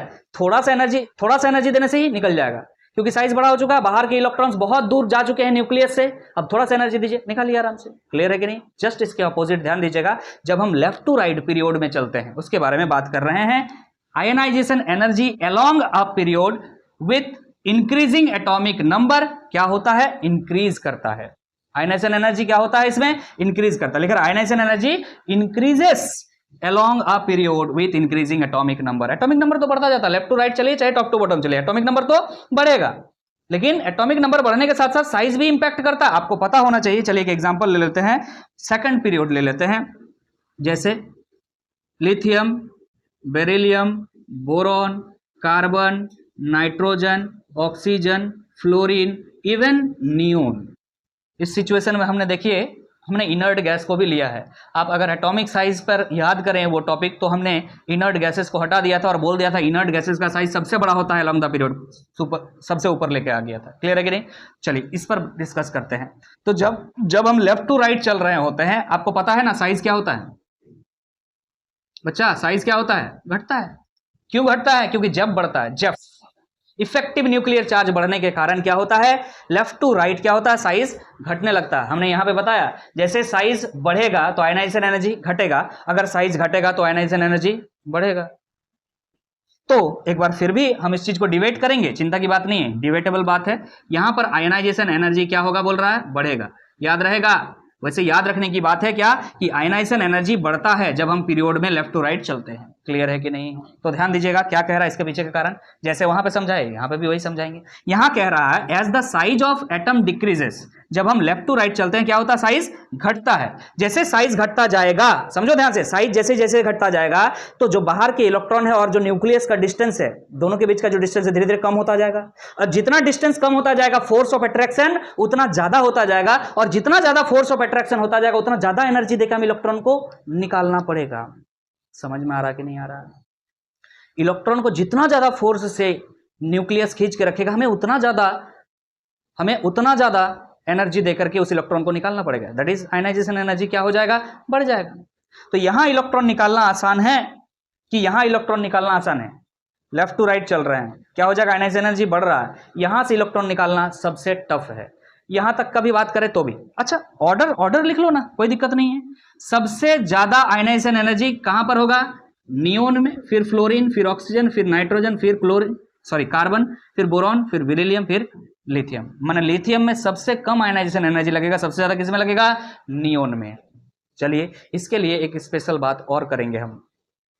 ये बात पढ़ दिया क्या, नहीं पढ़ा तो देख लीजिए क्या लिखा हुआ। As the size of atom decreases, size घटता है left to right, outer electrons are more strongly attracted by the nucleus. जैसे सामने सामने आएगा क्या होगा, अट्रैक्शन बढ़ता जाएगा। जैसे अट्रैक्शन बढ़ेगा, hence more energy is required to remove the electron, ज्यादा एनर्जी देके इलेक्ट्रॉन को निकालना पड़ेगा, so that ionization energy increases. अब हम कुछ स्पेशल पॉइंट के बारे में बात कर रहे थे, वो स्पेशल पॉइंट ये है कि पूरा पीरियड में, किसी भी पीरियड में जो इनर्ट गैसेस हैं, ये तो इनर्ट गैस आपको दिख रहा, इनर्ट गैस है, उसमें सबसे ज्यादा आयनाइजेशन एनर्जी होगा इस ट्रेंड के हिसाब से भी, कोई दिक्कत नहीं, लेकिन इसके पीछे एक और कारण भी है। असल में इनर्ट गैस का जो कॉन्फ़िगरेशन होता है वो क्या होता है, NH2NP6। अगर हीलियम को छोड़ दे तो हीलियम में सिर्फ क्या होता है, NH2 होता है, अरे 1s2 होता है हीलियम, हीलियम में 2 इलेक्ट्रॉन, 1s2 खत्म। हीलियम के अलावा बाकी आप किसी का भी इलेक्ट्रॉनिक कॉन्फ़िगरेशन बनाएंगे तो लास्ट में क्या आएगा, NH2NP6, मतलब हीलियम के नीचे जस्ट नियोन है तो 2s2 2p6, हीलियम नियन, उसके नीचे आर्गन तो 3s2 3p6। हम ये समझाना चाह रहे हैं इसके पास क्या है, कंप्लीट या फुल फील्ड ऑर्बिटल्स है। और फुल फील्ड ऑर्बिटल्स जो होते हैं वो क्या होते हैं, स्टेबल होते हैं। और जो भी स्टेबल बंदा होता है, याद रखिएगा, उससे इलेक्ट्रॉन निकालना तो मुश्किल होना ही होना है। समझ में आ रहा कि नहीं आ रहा, क्लियर है कि नहीं? ये बहुत स्टेबल है, इससे आपको इलेक्ट्रॉन अगर निकालना है तो काफी ज्यादा एनर्जी देना पड़ेगा, क्योंकि खुद स्टेबल है, इसके पास इलेक्ट्रॉन का ना कमी है ना इलेक्ट्रॉन एक्सेस है इसके पास, क्यों दे क्यों ले, क्लियर है कि नहीं है? सो इसके लिए अलग से कोई बात नहीं लिखा रहे, बट यहीं पे पॉइंट आउट कर दिए कि इनर्ट गैसेस में सबसे ज्यादा अलोंग द पीरियड, ध्यान रखिएगा अलोंग द पीरियड बोल रहे हैं, क्लियर है कि नहीं? अब आपका मन में यह होगा सर एक काम कीजिए ना, इसके नीचे वाला का बात करें और इसके साथ कंपेयर कर दें। नहीं, आप लेफ्ट टू राइट कंपेयर कर रहे हैं, जस्ट इसका ज्यादा होगा, किससे ज्यादा होगा, इससे ज्यादा होगा, बस इसी बात हो रहा है, और कुछ बात नहीं कीजिएगा, क्लियर है कि नहीं? बाकी ये सबसे तो ज्यादा होगा, अगर इससे ज्यादा है तो इससे ज्यादा तो ऑटोमेटिक हो गया ना, लेकिन उसके नीचे वाला ग्रुप, सॉरी उसके नीचे वाला पीरियड के साथ इसका कोई तुलना नहीं करना है, क्लियर है कि नहीं? उसके नीचे वाला जो लाइन होगा वो उस लाइन में जो इनर्ट गैस आएगा उसके साथ कंपैरिजन कीजिएगा, क्लियर है? तो पीरियोडिक टेबल में यहां से ट्रेंड ये बना हमारा, क्या ट्रेंड बना, क्या लेकर के आगे बढ़ना है, ध्यान से देखिएगा, यहां पे नहीं, कहां पे लिखा था, यहां पे लिखा था, इस बात को फोकस कर लेना है आप कि sir top to bottom size बढ़ने से आयनाइजेशन एनर्जी घटता है, और यहां पर हमने लिखा है, ध्यान दीजिएगा, लेफ्ट टू राइट साइज, समझ में आ रहा कि नहीं आ रहा, इधर से इधर जा रहे हैं, लेफ्ट टू राइट साइज घटता है, साइज घटने से आयनाइजेशन एनर्जी बढ़ता है, क्लियर है कि नहीं? अब हम आगे बढ़ेंगे इसी टॉपिक में, ध्यान दीजिए, अब हमें आगे बढ़ना है, ध्यान दीजिएगा, अब हमें उन चीजों पर थोड़ा फोकस रखना होगा आगे कि आयनाइजेशन एनर्जी वेरी कर सकता है, किन किन कारणों से वेरी कर सकता है। So factors affecting the value of ionization energy. तो अभी जस्ट हमने थोड़ा देर पहले बताया आपको कि आयनाइजेशन एनर्जी एक एनर्जी है जिसे हमें देना पड़ता है किसी आइसोलेटेड गैसियस एटम को to remove an electron from the outermost shell of that atom.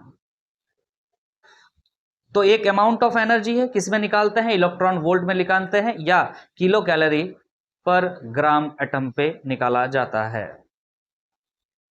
तो क्या क्या चीजें अफेक्ट करती है, जैसे कि ऑलरेडी समझ चुके हैं, साइज ऑफ एटम। तो पहला पॉइंट यही लिया है हमने नंबर 1 में, साइज ऑफ एटम। क्या लिया हुआ है, नंबर 1 क्या है, साइज ऑफ एटम।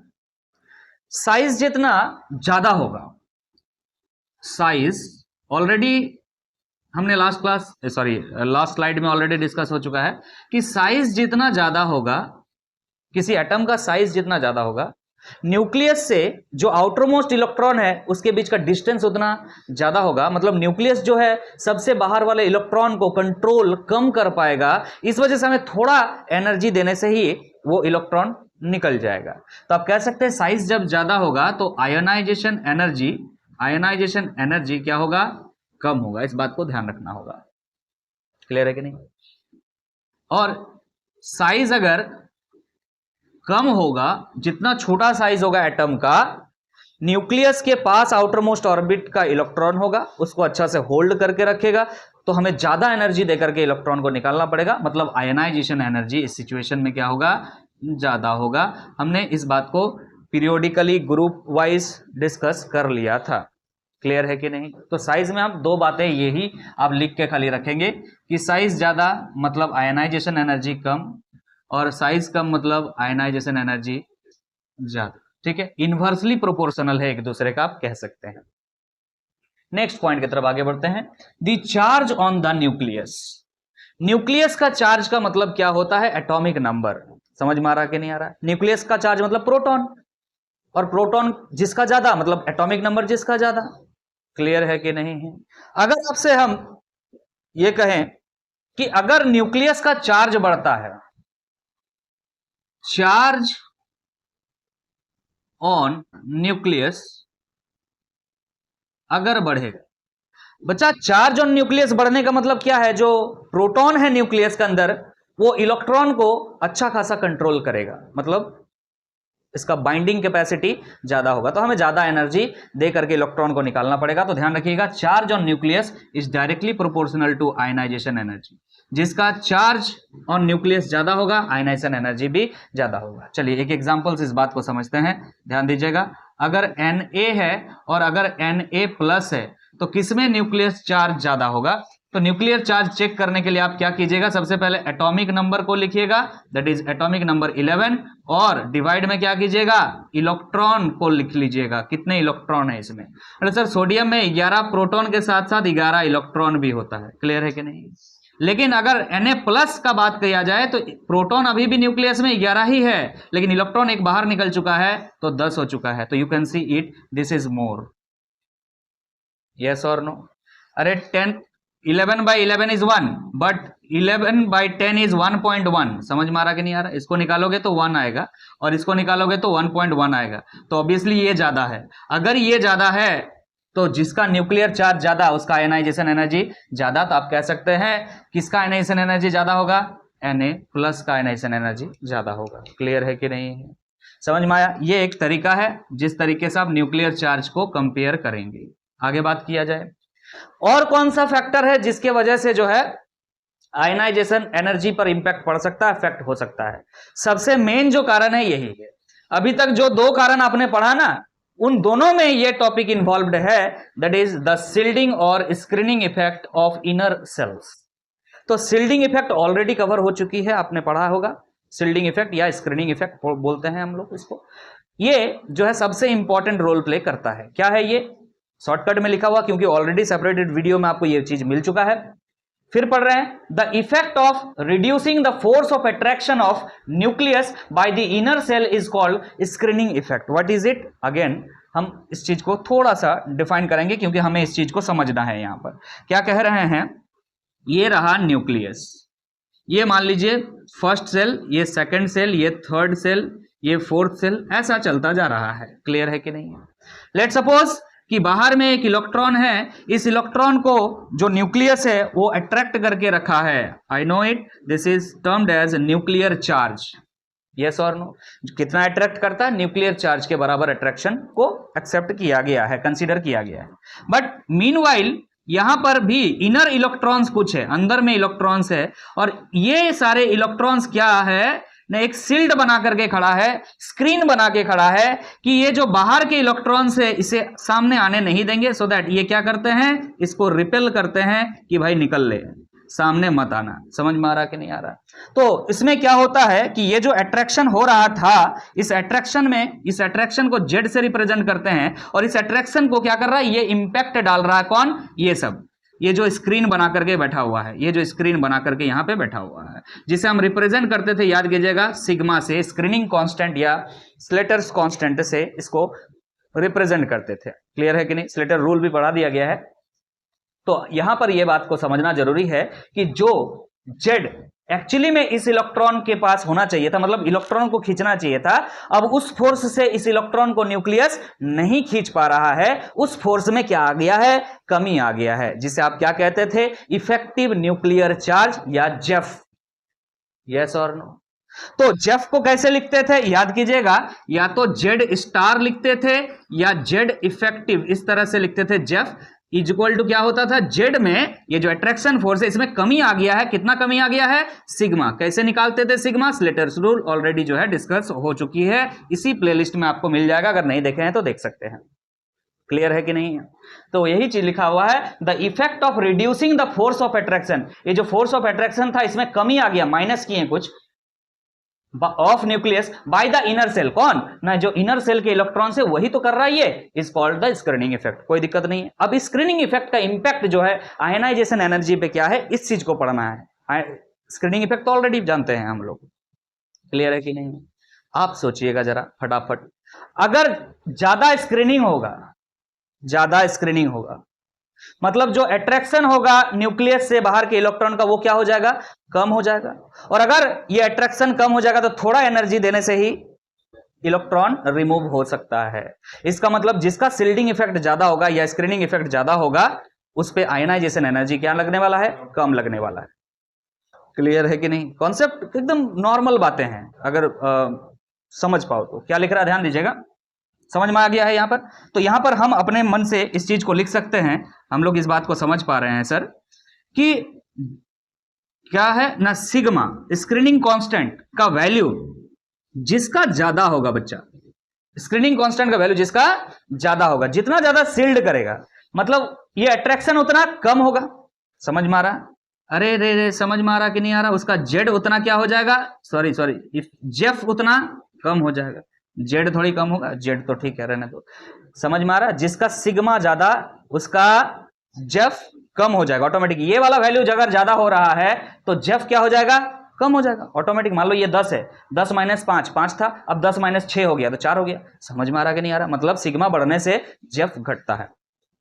और अगर जेफ घट गया तो आयनाइजेशन एनर्जी भी घट जाएगा। सीधा सीधी बात है, अगर अट्रैक्शन कम हो चुका है तो आयनाइजेशन एनर्जी थोड़ा सा देने के बाद ही आप इलेक्ट्रॉन को निकाल सकते हैं। मतलब Zeff is directly proportional to ionization energy. आप कह सकते हैं कि जेफ अगर ज्यादा, आयनाइजेशन एनर्जी ज्यादा, अगर जेफ कम तो आयनाइजेशन एनर्जी कम होता है। And Zeff is anyhow related to sigma screening constant. Clear है कि नहीं है? समझ में आ गया है? अब थोड़ा सा हम और डिटेल में चलेंगे। यहां पे इन बातों को आप समझ पा रहे होंगे, बट यहां पर ध्यान दीजिएगा क्या हमने लिखा है। यहां लिखा है this effect is exhibited maximum bye, ये जो इफेक्ट है मतलब कौन सा इफेक्ट, स्क्रीनिंग इफेक्ट, सबसे ज्यादा जो एग्जिबिट किया जाता है bye S2P6 cell. S2P6 cell को सबसे स्टेबल सेल माना जा रहा है और ये जो सेल है सबसे ज्यादा स्क्रीनिंग प्रोवाइड करेगा। आगे बात करते हैं। इस चीज को हम समझने के लिए एक काम करेंगे, एग्जाम्पल लेंगे। जैसे कि हमने दो एलिमेंट का यहां एग्जाम्पल लिया है, पोटेशियम और कॉपर का, जिससे आपको यह समझने में आसानी होगी। तो ध्यान दीजिएगा, हम सबसे पहले पोटेशियम और फिर कॉपर का इलेक्ट्रॉनिक कॉन्फ़िगरेशन लिखेंगे। पोटेशियम का और कॉपर का। Copper is 29 no. चलिए ध्यान दीजिएगा, पोटेशियम के लिए बनाइएगा तो क्या कर सकते हैं, 1s2 2s2 2p6 3s2 3p, ध्यान दीजिएगा यहां तक 10 हो चुका है। अच्छा 3p6, उसके बाद क्या हो जाएगा 4s, ध्यान दीजिएगा समझ में आया यहां तक, 6 7 8 और 1 9, 4s1। ओके है? कोई दिक्कत किसी को, कोई प्रॉब्लम? देखिएगा एक साथ सबको ही रहना चाहिए, मतलब एक एक के साथ, दो दो के साथ, तीन तीन के साथ और चार चार के साथ। You can clearly see there are 4 shells of potassium, yes और नो? पोटेशियम के पास 4 ही सेल है, एक 1 है, एक 2 है, एक 3 है, एक 4 है। इसका मतलब आप कह सकते हैं K L M और N सेल्स है और लास्ट वाला सेल में एक ही इलेक्ट्रॉन दिख रहा है। कोई प्रॉब्लम? ठीक है। अब हम सेम चीज कॉपर के साथ करके देखते हैं। तो कॉपर में हम पाएंगे कि 1s2 2s2 2p6 3s2 3p6 4s2 3d10, उसके बाद फिर 4s1। ध्यान दीजिएगा, समझ में आ रहा है कि नहीं आ रहा? गलती से लिखा गया है, ध्यान से देखिए। 1s2 2s2 2p6 3s2 3p6 4s2 3d10, उसके बाद क्या होता है 5s। तो चेक करना होगा भाई, हमें चेक करना होगा कि कहां तक है। यहां से यहां तक 10 होता है, फिर यहां से यहां तक क्या होता है 10, दैट इज 20 हो गया। यहां तो 30 हो गया। सर यहां पर क्या लिखना चाहिए आपको, 20, सॉरी क्या लिखना होगा 9, 3d9। क्या कंप्लीट हो चुका है? अब आपको क्या चेक करना होता है बाबू, एक साथ लिखना होता है, एक साथ लिखना होता है। तो एक साथ क्या यहाँ पर 1s एक साथ है, तो अरे 1 तो एक ही होता है, कोई प्रॉब्लम नहीं है। 2 भी 2s और 2p होता है, कोई प्रॉब्लम नहीं। लेकिन यहां पर प्रॉब्लम है, देखिएगा 3s2 3p6 और 3d को एक साथ लिखना था और यहाँ पे 10 होता है और 4s 1 होता है। आपको ये एक्सेप्शन में पढ़ाया गया होगा क्रोमियम और कॉपर के लिए। 30 तक तो आप पढ़े होंगे क्लास 9 में ही, आई थिंक। समझ में आ रहा कि नहीं आ रहा? तो आप जब ऐसा काम करते हैं, इस चीज को मिटा करके हमने लिखा, आगे लिखें। आप ऑलरेडी ये सब जानते हैं, छोटा मोटा चीजें, इस चीज को जो है अब इस टॉपिक में लाके परेशान मत होइएगा। क्लियर है कि नहीं? ऑलरेडी आप इलेक्ट्रॉनिक कॉन्फ़िगरेशन सीख चुके हैं, तो यहां पर इस चीज को लेकर के पैनिक कीजिएगा तो आप गलत वीडियो को देख रहे हैं। पहले उस वीडियो को देख लीजिए जिसमें हमने इलेक्ट्रॉनिक कॉन्फ़िगरेशन पढ़ाया है। तो आपको यहां लिखना चाहिए 1s2 2s2 2p6 3s2 3p6 और लास्ट में 3d9 होता था, यहीं पे लिख देते हैं 3d9 और यहां पर क्या हो जाएगा 4s2 2 होता था, लेकिन 1 करेंगे तो यहां क्या हो जाएगा 10 हो जाएगा। Okay, now see how many orbits are there. तो 1 2 3 और 4, इसमें भी 4 ऑर्बिट है, K L M और N। बोलिए क्लियर है कि नहीं? सर पोटेशियम में भी 4th ऑर्बिट में 1 इलेक्ट्रॉन है, कॉपर में भी 4th ऑर्बिट में 1 ही इलेक्ट्रॉन है। यस और समझ पा रहे हो? अरे बच्चा समझ पा रहे हो कि नहीं पा? क्या ये ड्रॉ कर लिए हो आप लोग? इसको ड्रॉ करना था, ठीक है कि नहीं? अगर ड्रॉ नहीं किए हो तो इसको ड्रॉ जरूर कर लीजिएगा। ठीक है, आगे बात करते हैं। ये जो लिखे हैं ना, बहुत इंपॉर्टेंट बात है। थोड़ा देर के लिए लगेगा कि क्या ही बता रहे हैं, लेकिन इंपॉर्टेंट है। आगे चलते हैं। हमने बोला कि पोटेशियम और कॉपर दोनों में ही कितने ऑर्बिट्स हैं? 4 ऑर्बिट्स हैं। सो आप ध्यान दीजिएगा, हमने यहां पर पोटेशियम का न्यूक्लियस लिया, first orbit, second orbit, third orbit and fourth orbit. This is potassium. Okay, और यहां पर हम एक काम करते हैं, कॉपर का लेते हैं, first orbit, second orbit, third orbit, fourth orbit. Clear है कि नहीं? सर पोटेशियम का लास्ट ऑर्बिट में 1 इलेक्ट्रॉन दिख रहा है हमें, और कॉपर के भी लास्ट ऑर्बिट में 1 इलेक्ट्रॉन दिख रहा है हमें, कोई प्रॉब्लम नहीं है। यहां पर आप लिख सकते हैं कॉन्फ़िगरेशन 4s1, यहां पर भी कॉन्फ़िगरेशन लिख सकते हैं 4s1, कोई प्रॉब्लम। जस्ट उसके पहले वाला पे ध्यान दीजिएगा, पोटेशियम पे पहले देख लीजिए। जस्ट उसके पहले क्या है? 3s2 3p6। क्या है यहां पर बच्चा? पोटेशियम, ये वाला है पोटेशियम। ये वाला तो किसके लिए बना रहे हैं? कॉपर के लिए बना रहे हैं। और ये किसके लिए? पोटेशियम के लिए। यहां पे क्या है? 3s2 3p6। यहां पर क्या है देखना पड़ेगा, यहां पर क्या है? 3s2 3p6 3d10। ध्यान दीजिएगा, 3s2 3p6 3d10। क्लियर है कि नहीं है? समझ में आ रहा है कि नहीं आ रहा है? ओके, उसके पहले क्या है? आप दोनों में सेम है तो नहीं लिख रहे हैं। देखो देखो 2s2 2p6, इसमें भी 2s2 2p6। उसके पहले क्या है? 1s2 1s2। बस यहां पर जो डिफरेंस आपको देखने को मिलेगा, आप यहां ऑब्जर्व कर सकते हैं। यहां पर ओनली क्या है? 3s2 3p6, यहां पर है 3s2 3p6 3d10। क्लियर है कि नहीं? आपको ऐसा लगेगा, आपको ऐसा फील होगा। I truly understand. हम भी जब पढ़ रहे थे तो हमको भी ये बात फील होता था कि भाई यहां पे ज्यादा इलेक्ट्रॉन है। अगर ज्यादा इलेक्ट्रॉन है तो इस इलेक्ट्रॉन को ये न्यूक्लियस जो अट्रैक्ट कर रहा है, ये ज्यादा अट्रैक्शन से रोकेगा, ऐसा लगता था। लेकिन अब उसका उल्टा होता है। ठीक है कि नहीं? हम कह रहे हैं ये जो न्यूक्लियस है इस इलेक्ट्रॉन को अट्रैक्ट कर रहा है। यहां पर जो इलेक्ट्रॉन है इस इलेक्ट्रॉन को अट्रैक्ट कर रहा है, अंडरस्टैंड। बट ज्यादा स्क्रीनिंग कहां होगा? यहां पर होगा कि यहां पर होगा?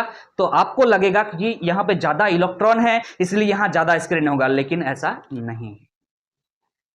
क्लियर है कि नहीं है? स्क्रीनिंग ज्यादा कहां होने वाला है? 3s2 3p6 में, इन comparison to 3s2 3p6 3d10। इसके पीछे भी कारण है। इस कारण को हम नेक्स्ट स्लाइड में देखेंगे, बट यहां पर इस बात को अडॉप्ट करना होगा आपको कि यहां पे लिखे हैं, ध्यान दीजिएगा। अब इस पॉइंट को पढ़िए तो क्लियर हो जाएगा कि this effect is exhibited maximum by s2p6। यहां लिखा हुआ s2p6, the most stable shell. यही स्टेबल है, इससे ज्यादा स्टेबल ये माना जाता है। आगे बात करते हैं। The ionization energy of K is much less than copper. Ionization energy किसका रे? Ionization energy of potassium is much less than ionization energy of copper. क्यों समझ में आ रहा है? क्योंकि सर यहां पर जो आपको दिख रहा है स्क्रीनिंग क्या है? ज्यादा है। स्क्रीनिंग ज्यादा है तो जेफ कम है। अगर जेफ कम है तो आयनाइजेशन एनर्जी कम है। अभी जस्ट आपने बोला तो यहां जेफ कम है इसलिए आयनाइजेशन एनर्जी इसका कम है। क्लियर है कि नहीं है? मतलब यह है कि पोटेशियम को थोड़ा सा एनर्जी देके इस इलेक्ट्रॉन को निकाल सकते हो आप, बट इसको नहीं निकाल पाइएगा। आयनाइजेशन एनर्जी कॉपर के लिए ज्यादा होता है। ध्यान दीजिएगा क्या लिख रहा है, the ionization energy of potassium is much less than copper, however both have one electron in their fourth shell. Fourth shell में दोनों के पास ही कितना इलेक्ट्रॉन है, एक एक इलेक्ट्रॉन ही है, बट स्टिल फिर भी ज्यादा एनर्जी किसको देना पड़ेगा, किसको देना पड़ेगा ज्यादा एनर्जी, कॉपर को देना पड़ेगा, तब जाके उस इलेक्ट्रॉन को निकाल पाएगा। आपका माइंड में यह आना चाहिए, आ सकता है कि सर कॉपर में ज्यादा एटॉमिक नंबर है, ज्यादा इलेक्ट्रॉन है, तो शील्ड ज्यादा कर रहा होगा, अट्रैक्शन कम हो रहा होगा। बिल्कुल नहीं, अट्रैक्शन यहां ज्यादा है। क्लियर है कि नहीं, यहां पर अट्रैक्शन ज्यादा है, यहां पर जेफ ज्यादा है। कहां पर जेफ ज्यादा है, यहां पर जो जेफ है, दैट इज कॉपर में जो जेफ है वो ज्यादा है in comparison to Zeff here. यहां पर जो जेफ है वो कम है। अगर ज्यादा जेफ है, जितना ज्यादा अट्रैक्शन होगा उतना ज्यादा एनर्जी देकर निकालना पड़ेगा। क्लियरली लिखा हुआ, ionization energy of copper is much more than ionization energy of potassium. Clear है।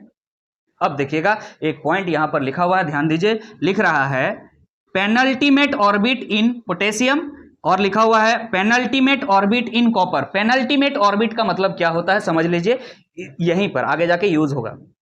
देखो ये जो लास्ट ऑर्बिट है इसको क्या बोलते हैं, वैलेंस ऑर्बिट। क्या बोलते हैं, वैलेंस ऑर्बिट बोलिए या वैलेंस सेल बोलिए, लेकिन जस्ट उसके पहले वाला जो ऑर्बिट होता है उसे क्या कहते हैं, पेनल्टीमेट ऑर्बिट। ध्यान रहेगा इस बात का। लास्ट ऑर्बिट को क्या बोलेंगे, वैलेंस ऑर्बिट या वैलेंस सेल। उसके पहले वाला को क्या बोलेंगे, पेनल्टीमेट ऑर्बिट। और उसके पहले वाला को क्या बोलेंगे, प्री पेनल्टीमेट ऑर्बिट। फिलहाल अगर आपसे यहां पर यह पूछा गया है कि पेनल्टीमेट ऑर्बिट पोटेशियम का क्या है, पोटेशियम का पेनल्टीमेट ऑर्बिट क्या है, पोटेशियम का पेनल्टीमेट ऑर्बिट क्या है 3s2 3p6 है। और कॉपर का पेनल्टीमेट ऑर्बिट क्या है, तो आप देख रहे हैं 3s2 3p6 3d10। ध्यान दीजिएगा, समझ में आ रहा है। और यह चीज इसलिए हमने यहां पर लिखाया कि ध्यान रखना, आपको जब भी स्क्रीनिंग देखना है किस में ज्यादा है और किस में कम है, तो लास्ट इलेक्ट्रॉन को मत देखो, कहां देखो ना, पेनल्टीमेट ऑर्बिट में जो इलेक्ट्रॉन्स कहां गया है उस चीज को देखो। अगर वहां पर इस तरह का कॉन्फ़िगरेशन s2p6 दिख रहा है तो समझो कि वहां ज्यादा स्क्रीनिंग हुआ है। स्क्रीनिंग इसका ज्यादा होता है in comparison to this. Clear है कि नहीं, याद रहेगा ये बातें, बहुत इंपॉर्टेंट बात कह रहे हैं। क्लास 12 में जाकर के इनऑर्गेनिक केमिस्ट्री में इसका एप्लीकेशन आपको समझ में आएगा। सो यहीं पे समझ लीजिएगा, s2p6 जो है वो ज्यादा स्क्रीन करता है इन कंपैरिजन टू s2p6d10 से। समझ में आ रहा है कि नहीं आ रहा। अच्छा एक बात बताओ, अगर कहीं गलती से इसमें f भी आ जाता तो और स्क्रीनिंग कम हो जाता। समझ में आ रहा कि नहीं आ रहा है। अगर डी के साथ साथ एफ भी इन्वॉल्व हो जाता ना तो और स्क्रीनिंग कम हो जाता। अगर आपको समझ में आ रहा होगा, अगर नहीं समझ में आ रहा है तो स्लेटर्स रूल जहां पढ़ाए हैं तो सिग्मा का वैल्यू वहां निकालने के लिए सिखाए थे। ध्यान दीजिएगा कि कोई दो एग्जांपल ऐसा ले लीजिए जिसमें डी इन्वॉल्व हो और एक में एफ इन्वॉल्व हो। देखिएगा डी वाला का स्क्रीनिंग जो है वो ज्यादा होगा एफ के कंपेरिजन में, और अगर पी लिए हैं तो उसका और ज्यादा होगा। पी का सबसे स्क्रीनिंग सबसे ज्यादा तो एस का होता है, फिर पी का होता है, फिर डी का होता है, फिर एफ का होता है। मतलब एस और पी कहीं है और कहीं अगर एस पी डी है तो स्क्रीनिंग किसका ज्यादा होगा, एसपी का, एसपी डी का नहीं। जहां ये सब इन्वॉल्व होता जाता है, माने डी और एफ इन्वॉल्व होता जाता है, स्क्रीनिंग उतना कम होता जाता है। Point to be noted. Clear है कि नहीं है, समझ में आ गया है। जितना ज्यादा ये सब इन्वॉल्व होगा डी एंड एफ उतना स्क्रीनिंग कम होगा। आगे बढ़ जाएं हम, समझ में आ गया। चलिए नेक्स्ट स्लाइड की तरफ आगे बढ़ेंगे। हम आगे बढ़ रहे हैं, ध्यान दीजिएगा। नेक्स्ट पॉइंट क्या कह रहा है, types of electrons involve. Ionization energy इस बात पर भी इफेक्ट हो सकता है कि इलेक्ट्रॉन आप कहां से निकाल रहे हैं। क्लियर है कि नहीं, कौन से ऑर्बिटल से इलेक्ट्रॉन निकाल रहे हैं। अगर आप एस से इलेक्ट्रॉन को निकाल रहे हैं, पी से निकाल रहे हैं, डी से निकाल रहे हैं, एफ से निकाल रहे हैं, तो सभी का जो आयनाइजेशन एनर्जीज होंगे in all the cases will be different. आप कह सकते हैं कि एस ऑर्बिटल जो होता है वो सबसे क्लोज होता है न्यूक्लियस के। आपको पता चल रहा है, एस उसके बाद पी होता है, फिर डी होता है, फिर एफ होता है। हम क्या कह सकते हैं कि एस इज क्लोजर टू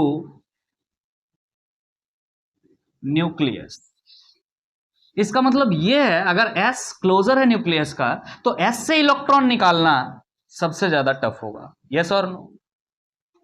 तो अगर आयनाइजेशन एनर्जी का ऑर्डर लिखना चाहो आप, तो आप क्या लिख सकते हो, एस से इलेक्ट्रॉन निकालना सबसे टफ है, तो एस का आयनाइजेशन एनर्जी, एस पर अगर इलेक्ट्रॉन प्रेजेंट है तो उस समय उसका आयनाइजेशन एनर्जी सबसे ज्यादा होना चाहिए as comparison to P, D and F. समझ में आ रहा होगा, क्लियर है कि नहीं? ये डिपेंड करता है कि कहां से इलेक्ट्रॉन निकाल रहे हैं। अगर एफ से इलेक्ट्रॉन निकाल रहे हैं तो बहुत आसान है निकालना, आराम से निकाल के ले जाओ, क्लियर है कि नहीं? बट एस से निकालना काफी टफ होता है, वेरी क्लोज टू न्यूक्लियस। यही रीजन है, इसीलिए मैंने सिर्फ इस पॉइंट को लिखा। अब आगे बढ़ते हैं, इंपॉर्टेंट बात, कंप्लीटली फिल्ड और हाफ फिल्ड सबसेल्स। ये ऑलरेडी एटॉमिक स्ट्रक्चर चैप्टर में आपने पढ़ा था कि अगर कोई एटम का एटॉमिक ऑर्बिटल जो है हाफ फिल्ड होता है या कंप्लीटली फिल्ड या फुल फिल्ड होता है, तो वो सबसे ज्यादा स्टेबल होता है in comparison to partial filled atomic orbitals. तो अगर हाफ फील्ड और इसके पीछे कारण भी बताया था, 2 कारण बताया था। अगर वो सारे बातें आप नहीं जानते हैं तो पहले एटॉमिक स्ट्रक्चर वाला वीडियोस को सारे देख लीजिएगा, तब जाकर के इस वीडियो को देखिए, तब समझ में आएगा इलेक्ट्रॉनिक कॉन्फ़िगरेशन में हाफ फील्ड और फुल फील्ड सबसे ज्यादा स्टेबल क्यों होता है, ये जानना जरूरी है। अब बस रट्टा मत मारिए कि हाँ ये ज्यादा स्टेबल है, टीचर ने बताया, क्यों, डिस्कस हो चुका है। सो इस चीज को हम और लॉन्ग नहीं करेंगे। तो हमें ये बात पता है, हम ये मान लेते हैं कि हाफ फील्ड और फुल फील्ड जो है ऑर्बिटल्स वो ज्यादा स्टेबल होता है। तो कह रहा है अकॉर्डिंग टू हुंड्स रूल, वहां पे हुंड ने बताया था ये बात, कंप्लीटली फील्ड और हाफ फील्ड, FIELD लिखा हुआ है, ध्यान से देखिएगा, यहां पे FILL होगा, यहां ठीक लिखा हुआ, कंप्लीटली फील्ड और half filled orbitals are more stable. Okay, क्यों, यहां डिस्कस नहीं कर रहे हैं, ऑलरेडी डिस्कस्ड है। Therefore it is comparatively difficult to remove the electrons from the cell.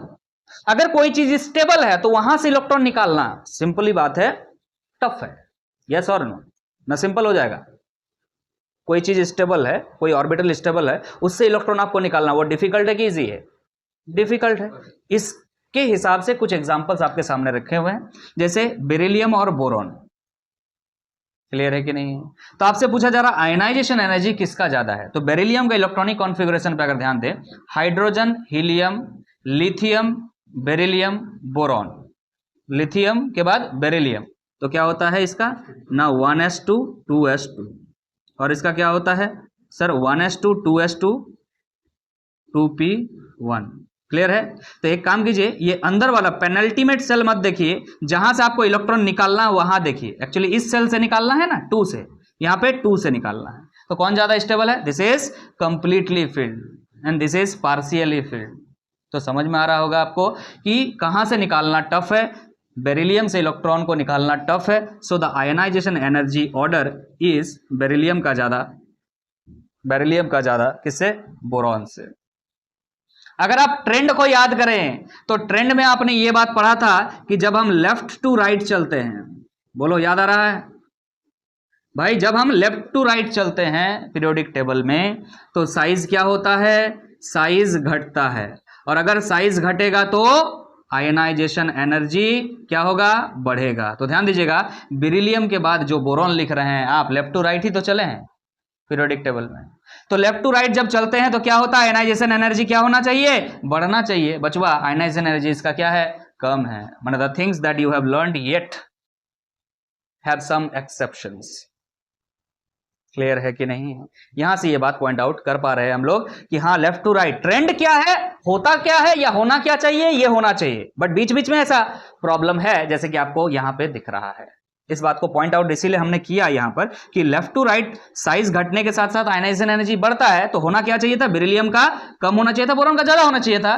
But to be very honest for this point कि completely filled और half filled का जो प्रॉब्लम है यहां पर आ गया है, क्योंकि ये कंप्लीटली फील्ड ऑर्बिटल है तो यहां से इलेक्ट्रॉन निकालना ज्यादा टफ है। So that ionization energy of beryllium is more than boron. होना ये चाहिए था, बट होता ये है। क्लियर है कंसेप्ट? क्लियर है? आगे आते हैं, नाइट्रोजन और ऑक्सीजन पे कंपेयर करते हैं। बताइएगा जरा, नाइट्रोजन और ऑक्सीजन, ऑक्सीजन का कितना इलेक्ट्रॉनिक कॉन्फ़िगरेशन क्या होगा? 8 है ना, नाइट्रोजन का 7, तो क्या हो जाएगा बच्चा? 1s2 2s2 2p, ध्यान से देखो 4 हो चुका, 5 7 3, इसका क्या हो जाएगा बच्चा? 2s2 2p 4, ऐसे लिख रहे हैं। अरे वाह, इससे क्या मतलब है? जिससे इलेक्ट्रॉन निकालोगे उसको ध्यान दो, यही है ना। आपको यहां दिख रहा क्या है, हाफ फील्ड, नहीं दिख रहा है, 2p3, 2p6 फुल फील्ड होता है, 2p3 हाफ फील्ड है, तो ये हाफ फील्ड है, इसकी वजह से इसका आयनाइजेशन एनर्जी क्या हो जाएगा, ज्यादा हो जाएगा। क्लियर है कि नहीं? बट आपने पढ़ा है left to right ionization energy बढ़ता है, क्या हो रहा है यहां पर भी, घट रहा है। समझ में आया? बीच बीच में ऐसा प्रॉब्लम आया है, जहां जहां हाफ फील्ड फुल फील्ड आया है वहां वहां ये प्रॉब्लम आपको देखने को मिलेगा। क्लियर है कि नहीं?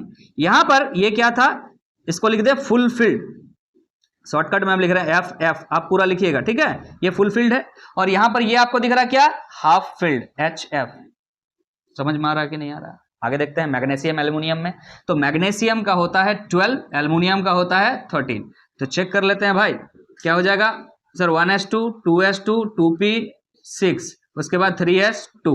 सीधा सीधी बात है, आपको दिख रहा 1, यहां दिख रहा है 2, यहां दिख रहा 3, मतलब यहां से इलेक्ट्रॉन निकलेगा सबसे बाहर से, और इसमें क्या हो जाएगा आपका 3s2, उसके बाद क्या होगा रे 1s2 2s2 2p6 3s2 3p1।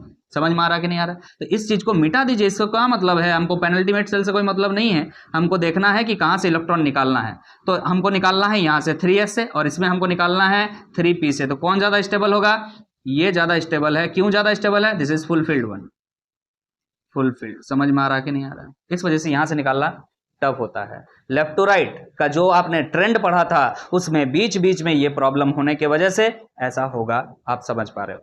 Clear है कि नहीं है? अब आपके लिए मैं छोड़ रहा हूं कि ये फास्फोरस और सल्फर में से किसका आयनाइजेशन एनर्जी ज्यादा होगा, इस चीज को कमेंट बॉक्स में कमेंट जरूर कर दीजिएगा अगर आपको समझ आया है तो। चलिए नेक्स्ट स्लाइड की तरफ आगे बढ़ेंगे कुछ और पॉइंट्स के साथ। अब हम आगे बढ़ रहे हैं, ध्यान दीजिएगा। नेक्स्ट जो हमारा टॉपिक है वो क्या है, रिलेटिव आयनाइजेशन एनर्जीज। तो अभी तक हमने ये बात पढ़ा कि आयनाइजेशन एनर्जी को इंपैक्ट करने वाले बहुत सारे कारण हो सकते हैं, जिनमें से लास्ट जो आपने कारण पढ़ा that is half field and full field orbitals of atoms. आप कह सकते हैं कोई एटम में जो इलेक्ट्रॉन किसी ऑर्बिटल के अंदर रहता है, अगर वो ऑर्बिटल को हाफ फील्ड या फुल फील्ड करता है तो उस जगह से इलेक्ट्रॉन को निकालना टफ होता है, सो दैट उसका आयनाइजेशन एनर्जी ऑटोमेटिकली ज्यादा हो जाता है। हम लोग ऑलरेडी सीख चुके हैं।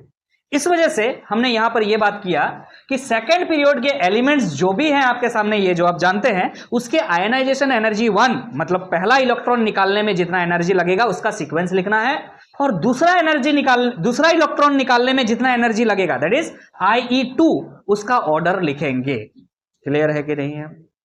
अगर जनरल ट्रेंड का बारे में बात करें तो हम जानते हैं कि लेफ्ट टू राइट क्या होता है sir, left to right atom का साइज घटता है बट आयनाइजेशन एनर्जी बढ़ता है। क्या होता है left to right, ionization energy increase होता है सर। अगर आयनाइजेशन एनर्जी इंक्रीज होता है तो आप कह सकते हैं सबसे कम आयनाइजेशन एनर्जी लिथियम, फिर बेरिलियम, फिर boron, carbon, nitrogen, oxygen, fluorine, neon. ये ट्रेंड कहता है हमारा कि ऐसा करो, बट कुछ एक्सेप्शंस आ जाते हैं बीच में। एक्सेप्शन नहीं कह सकते हैं, हाँ रूल है। हमने ये बात पढ़ा कि अगर कहीं हाफ फील्ड आ रहा है, अगर कहीं फुल फील्ड आ रहा है, तो वहां से इलेक्ट्रॉन निकालना टफ है भाई, क्योंकि हाफ फील्ड और फुल फील्ड क्या होता है, स्टेबल इलेक्ट्रॉनिक कॉन्फ़िगरेशन कहलाता है। और स्टेबल क्यों, तो ये भी बात एटॉमिक स्ट्रक्चर में ऑलरेडी कवर किया गया है। अगर आप लोग नहीं देखे हैं तो जाके पहले देख लीजिए।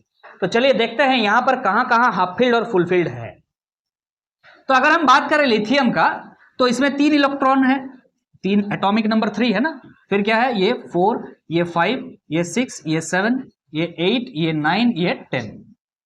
तो अगर हम इलेक्ट्रॉनिक कॉन्फ़िगरेशन का बात करें तो आप ध्यान दीजिएगा, यहां पर क्या हो जाएगा सर 1s2 2s1, यहां पर क्या हो जाएगा sir 1s2 2s2।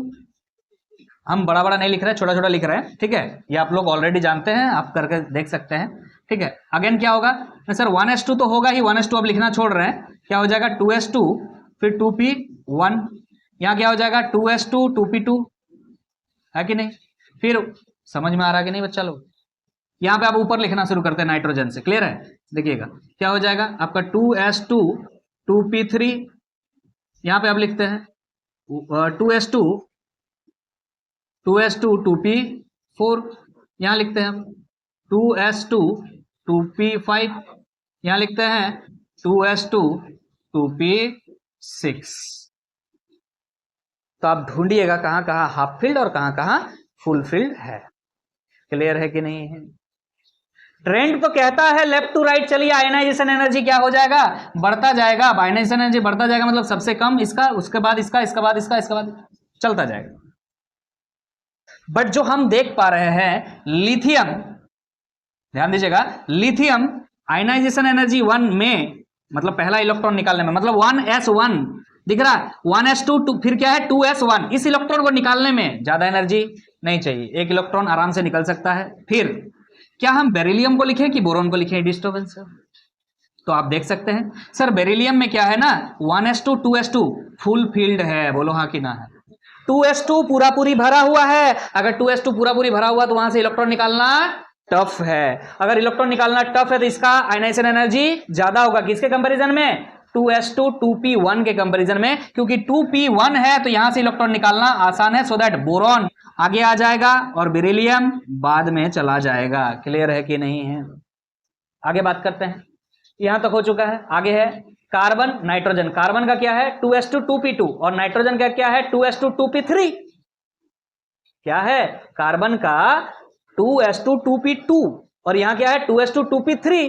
2p3 half field है, इससे इलेक्ट्रॉन निकालना आसान नहीं होगा, इससे इलेक्ट्रॉन निकालना आसान होगा तो नाइट्रोजन को पीछे शिफ्ट कीजिएगा, आप नाइट्रोजन को पीछे शिफ्ट कीजिएगा, कार्बन को आगे लेके जाइएगा। क्या ये है, देखिएगा ऑक्सीजन से भी आगे चला जाएगा नाइट्रोजन, नाइट्रोजन हाफ फील्ड है ना। अच्छा मतलब क्या करते जा रहे हैं, पहले आपने लिख दिया, ओ सॉरी, अरे ज्यादा होगा ना यार, कार्बन से ज्यादा है ना नाइट्रोजन का, सॉरी कमजोर वाला को पहले लिखा जाता है, पहले से ठीक लिख रहे हैं, हाँ ठीक है, कमजोर वाला को, कमजोर मतलब कम आयनाइजेशन एनर्जी जिसका, उसको पहले लिखना है, यही ना। सॉरी एक मिनट, नाइट्रोजन थोड़ा सा मिट गया, इसको थोड़ा सा ठीक से लिख लेते हैं। आगे देखिएगा ध्यान से, क्या कह रहे हैं हम, इलेक्ट्रॉन निकालना जहां आसान है उसको पहले लिखेंगे ना। हम क्या कर रहे हैं, इंक्रीजिंग ऑर्डर बना रहे हैं। तो इलेक्ट्रॉन निकालना कहां से आसान है, कार्बन से कि नाइट्रोजन से? कार्बन से, क्योंकि ये हाफ फील्ड दिख रहा है आपको। अगर कार्बन से तो कार्बन को पहले लिखिएगा, उसके बाद क्या लिखिएगा, नाइट्रोजन लिखिएगा। लेकिन चेक करेंगे फिर नाइट्रोजन की ऑक्सीजन,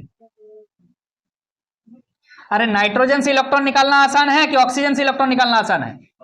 ऑक्सीजन से। क्यों ऑक्सीजन से? क्योंकि ये हाफ फील्ड नहीं है ना फुल फील्ड है, ये हाफ फील्ड आपको दिख रहा है नाइट्रोजन में, इसी वजह से कार्बन के बाद क्या हो जाएगा ऑक्सीजन और उसके बाद नाइट्रोजन। यहां पे चेंजेस आया है, एक जगह आपको जो चेंज देखने को मिल रहा है, हम डार्क बना रहे हैं सर, ऑक्सीजन और नाइट्रोजन में चेंज आया और आपका यहां पे चेंज आया, यहां पर चेंज आया। समझ में आ रहा कि नहीं आ रहा है? ऐसे तो हम लेफ्ट टू राइट बढ़ा देते कि सर कम है ज्यादा है, कम है ज्यादा है, ऐसे करके चल जाता है, मतलब बढ़ता जाता। लेकिन प्रॉब्लम कहां कहां है, इसको टर्न करना पड़ा, इसको भी टर्न करना पड़ा हमको, हाफ फील्ड और फुल फील्ड के वजह से। आगे बात करते हैं सर, फ्लोरीन क्या है 2p5 है, नियोन 2p6 है, फुल फील्ड है, फुल फील्ड है मतलब भाई बहुत ज्यादा एनर्जी लगेगा निकालने में, तो जैसा लिखा हुआ वैसा लिख दीजिए, फ्लोरीन है और ये क्या हो जाएगा आपका नियोन हो जाएगा। बोलिए कोई दिक्कत? नॉर्मल सी बात है, कोई प्रॉब्लम नहीं है। सबसे लास्ट में क्या हो जाएगा, नियोन। नियोन फुल फील्ड है तो निकालना बहुत टफ है, तो सबसे ज्यादा आयनाइजेशन एनर्जी किसका, नियोन का। क्लियर है? अब हम आयनाइजेशन एनर्जी 2 के बारे में डिस्कस करेंगे, बट उससे पहले हम थर्ड पीरियड के एलिमेंट्स के बारे में डिस्कस कर लेते हैं, जिसका आयनाइजेशन एनर्जी 1 देखना है हमें। क्लियर है कि नहीं? जैसे कि सोडियम है atomic number 11, magnesium 12, aluminium 13, silicon 14, phosphorus 15, sulphur 16, chlorine 17, argon 18। अगर हम इलेक्ट्रॉनिक कॉन्फ़िगरेशन का बात करें तो आप सोडियम का क्या बना सकते हैं sir, 1s2 2s2 2p6 3s1। Clear है कि नहीं? तो बाबू हम पूरा एक बार नहीं, बार बार नहीं लिखेंगे। सोडियम का हमने लिख दिया, समझ में आ गया है। तो मैग्नीशियम का लास्ट में क्या होगा सोच लो तुम सर, 3s2 होगा, लास्ट वाला का बात करें, यहां 3s1 है, यहां 3s2 है। एल्युमिनियम का क्या होगा जरा बताओ फटाक से, समझ में आ रहा है? 3s2 के बाद क्या होता है, 4s1 होता है।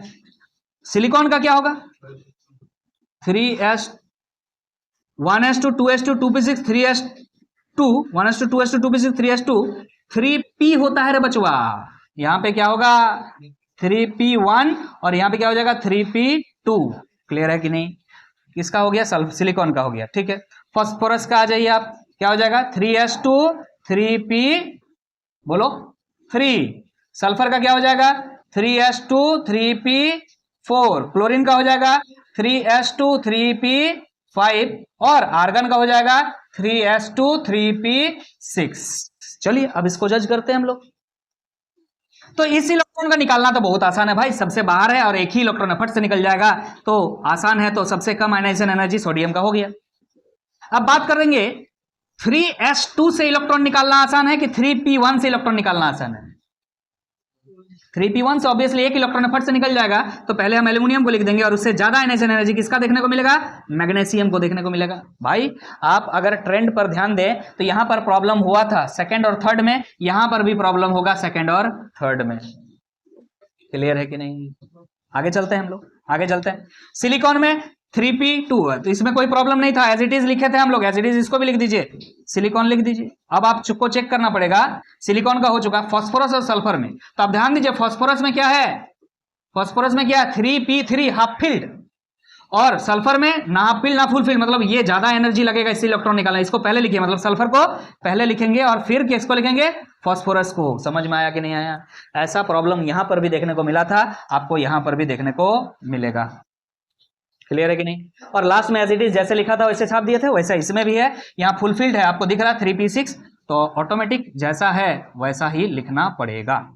बोलिए क्लियर है कि नहीं? अरे समझ में आ गया यार, थोड़ा सा डाउन की तरफ चला गया, इससे थोड़ा सा हम ठीक से लिख देते हैं। सिलिकॉन हो गया, उसके बाद क्या होता है बोलो? सल्फर, फिर फास्फोरस, फिर क्लोरीन, फिर आर्गन। ये आयनाइजेशन एनर्जी 1 का ट्रेंड आपको देखने को मिल रहा है, कोई दिक्कत नहीं होना चाहिए। According to stable ionization, stable electronic configuration, half filled या कंप्लीटली फील्ड या फुल फील्ड जिसे आप कहते हैं। चलिए अब हम बात करेंगे आयनाइजेशन एनर्जी 2 के बारे में। आयनाइजेशन एनर्जी 2 का मतलब क्या हो गया कि एक इलेक्ट्रॉन निकल गया है, अब दूसरा इलेक्ट्रॉन हम निकालेंगे।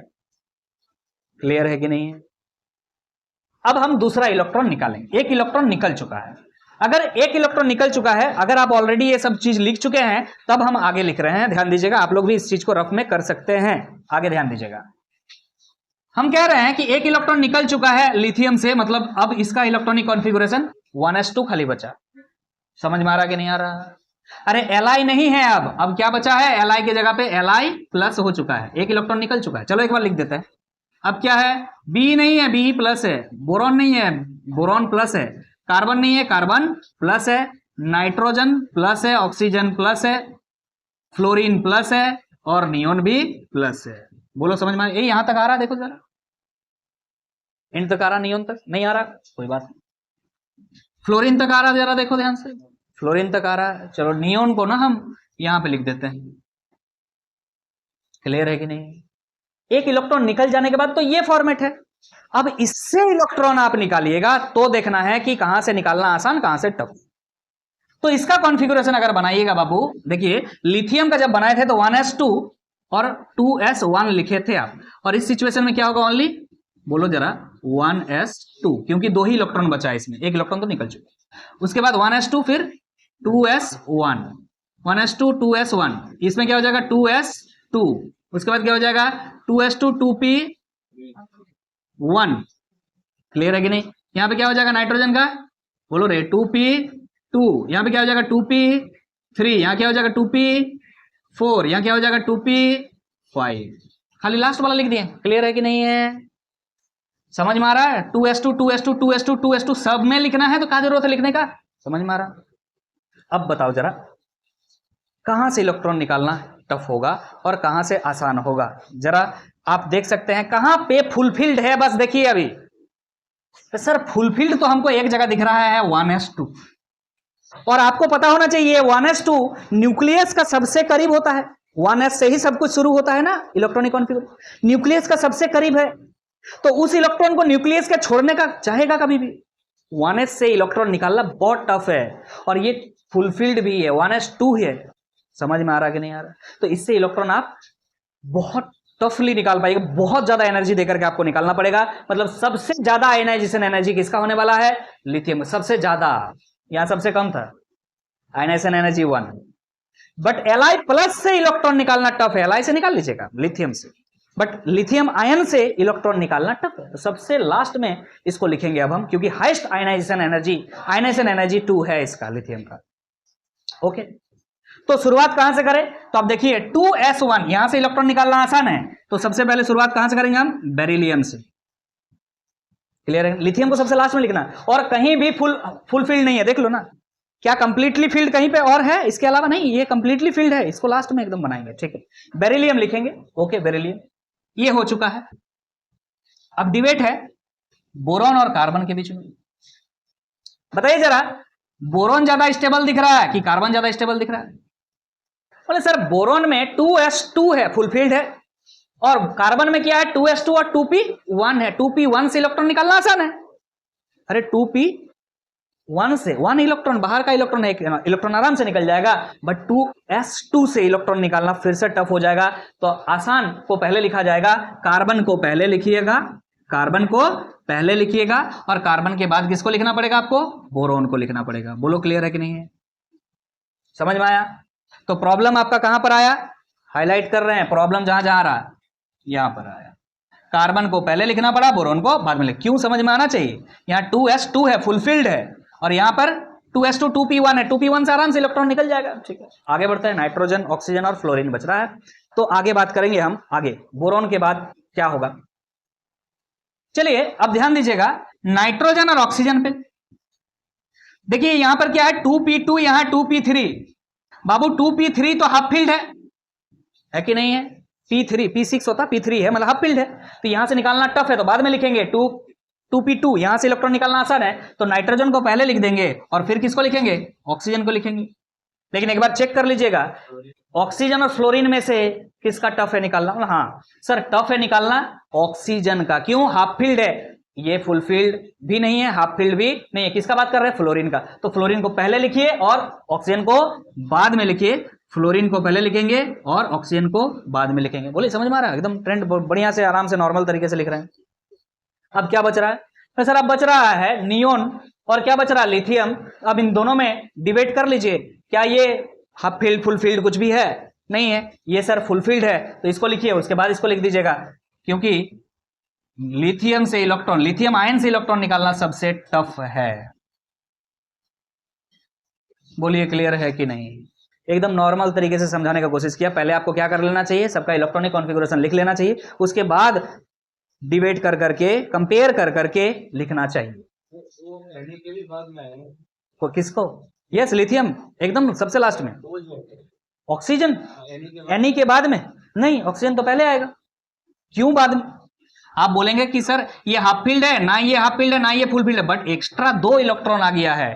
कंपैरिजन हमेशा एक एक्स्ट्रा इलेक्ट्रॉन के बीच होगा, ध्यान रखिएगा। यहां पे 2 इलेक्ट्रॉन, यहां 3 इलेक्ट्रॉन, इन दोनों का कंपैरिजन कर सकते हैं आप। यहां 3 इलेक्ट्रॉन, यहां 4 इलेक्ट्रॉन, इन दोनों का कंपैरिजन कर सकते हैं आप। यहां 3 इलेक्ट्रॉन, यहां 5 इलेक्ट्रॉन, कंपैरिजन नहीं कर सकते आप। ध्यान रखिएगा, अगर आपको ये नोट करना है तो नोट भी कर लीजिएगा। हम कह रहे हैं आपको, ये किताबों में नहीं लिखा हुआ है, बट ये धीरे धीरे आप भी एक्सपीरियंस से आता है चीजें। हमेशा कंपैरिजन जब भी आयनाइजेशन एनर्जी का कंपैरिजन कीजिएगा आप, डिफरेंस ऑफ 1 इलेक्ट्रॉन ओनली होना चाहिए। अगर 1 इलेक्ट्रॉन का डिफरेंस है तो आप कंपेयर कीजिए, अदरवाइज जो ट्रेंड है लेफ्ट टू राइट ज्यादा है, लेफ्ट टू राइट क्या होना चाहिए? बढ़ता है तो बढ़ा दीजिए सीधा सीधा। क्लियर है कि नहीं है? क्लियर है कि नहीं है? सो ऑक्सीजन का कंपैरिजन आप नाइट्रोजन से और फ्लोरीन से कर सकते हैं, बट ऑक्सीजन का कंपैरिजन आप नियोन से नहीं कर सकते हैं। क्लियर है कि नहीं? अब बोलिए सर लिथियम का और नियोन का कर दिया आप। हम लिथियम और नियम का नहीं किए, हम सिर्फ ये कह रहे हैं कि ये न्यूक्लियस का सबसे करीब होता है, इससे इलेक्ट्रॉन निकालना सबसे टफ होगा। ये तो दूर में है, 2 है, 2 मतलब समझ में आ रहा है? 1s फिर 2s फिर 2p, मतलब बहुत दूर है, यहां से इलेक्ट्रॉन निकालना आसान है। हम इलेक्ट्रॉन समझ में आ गया? ये बात आप नोट करके रख सकते हैं, है ना? बहुत कोई बोलता है कैप्सूल लिख लो, बहुत कोई बोलता है खोपचा लिख लो। अरे तुमको जो लिखना है लिख लो, ये तुम्हारा आइडिया के बारे में बता दिया। आगे बात करते हैं। सर आयनाइजेशन एनर्जी 2 तो सेकंड पीरियड एलिमेंट्स का हो गया, तो सिमिलर सेम ट्रेंड यहां पर होगा, सेम ट्रेंड यहां पर होगा। क्लियर है कि नहीं है? यहां पे फिर से डिबेट नहीं कर रहे हम, एज इट इज लिखने का कोशिश करते हैं। ध्यान दीजिएगा, तो ध्यान दीजिएगा, हमने यहां पे I2 में किसको पहले लिखा है? बेरिलियम को। तो बेरिलियम कहां है? सेकंड में है कि नहीं है? तो ध्यान दीजिए यहां पर सेकंड में कौन है? मैग्नीशियम, तो मैग्नीशियम को पहले लिख दीजिए। क्लियर है कि नहीं? उसके बाद क्या है, उसके बाद आपने कार्बन को लिखा है, कार्बन कितना नंबर में है, 1 2 3 4 नंबर में है, इसका 4 नंबर में क्या है, 1 2 3 4 नंबर में है सिलिकॉन, तो सिलिकॉन को लिख दिया आपने। क्लियर है कि नहीं? फिर यहां देखिए बोरॉन लिखा है, बोरॉन कितना नंबर में है, 3 नंबर में है, 3 नंबर में इसका क्या है, एल्युमिनियम है, तो 3 नंबर में इसका एल्युमिनियम को छाप दीजिए आप। क्लियर है कि नहीं? अगेन आप देखिए 4 नंबर में नाइट्रोजन है, नाइट्रोजन कहां है, यहां पर नाइट्रोजन है, 1 2 3 4 5 नंबर में है कि नहीं, 1 2 3 4 5 नंबर में फास्फोरस है, डाल दीजिए 5 नंबर में। क्लियर है कि नहीं? अगेन आप देखिए यहां पर किसका हो गया, नाइट्रोजन किसका हो गया बच्चा, फास्फोरस का कहां तक हो गया, हाँ नाइट्रो बोरॉन के बाद फास्फोरस हो गया, ठीक है, नाइट्रोजन का हो गया। फ्लोरीन देखो, फ्लोरीन, फ्लोरीन कहां पर है, नाइट्रोजन के बाद क्या डाला तूने, फ्लोरीन डाला ना, तो फ्लोरीन देखो कितना नंबर में, 1 2 3 4 5 6 7 नंबर में है, 1 2 3 4 5 6 7 नंबर में है, तो क्लोरीन डाल दे यहां पर। क्लियर है, फ्लोरीन हो गया। अब ऑक्सीजन पर ध्यान दो, ऑक्सीजन कहां पर है, 1 2 3 4 5 6 नंबर में है, 1 2 3 4 5 6 नंबर में सल्फर होगा, सल्फर डाल दे तू यहाँ पे। क्लियर है कि नहीं? अब नियोन देख ले, नियोन लास्ट में है सर, इसका आर्गन लास्ट में है, तो आर्गन डाल दे तू। और यहां पर लास्ट में क्या डाला, फर्स्ट वाला डाला है, फर्स्ट वाला डाल दे तू, यहां पर भी फर्स्ट वाला क्या है, सोडियम है। क्लियर है कि नहीं है?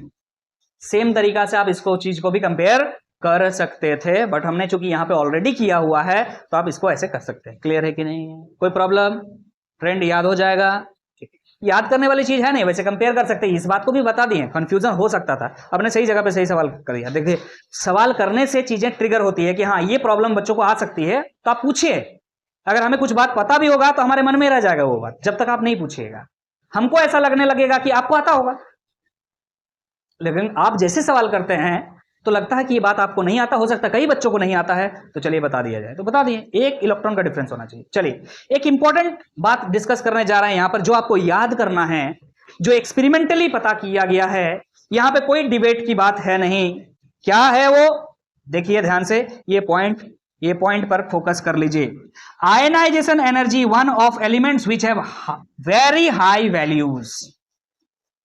कुछ एलिमेंट्स हैं जिसकी आयनाइजेशन एनर्जी बहुत ज्यादा होता है, high values of ionization energy होता है, मतलब उससे इलेक्ट्रॉन निकालने में हमको काफी ज्यादा एनर्जी का यूज करना पड़ता है।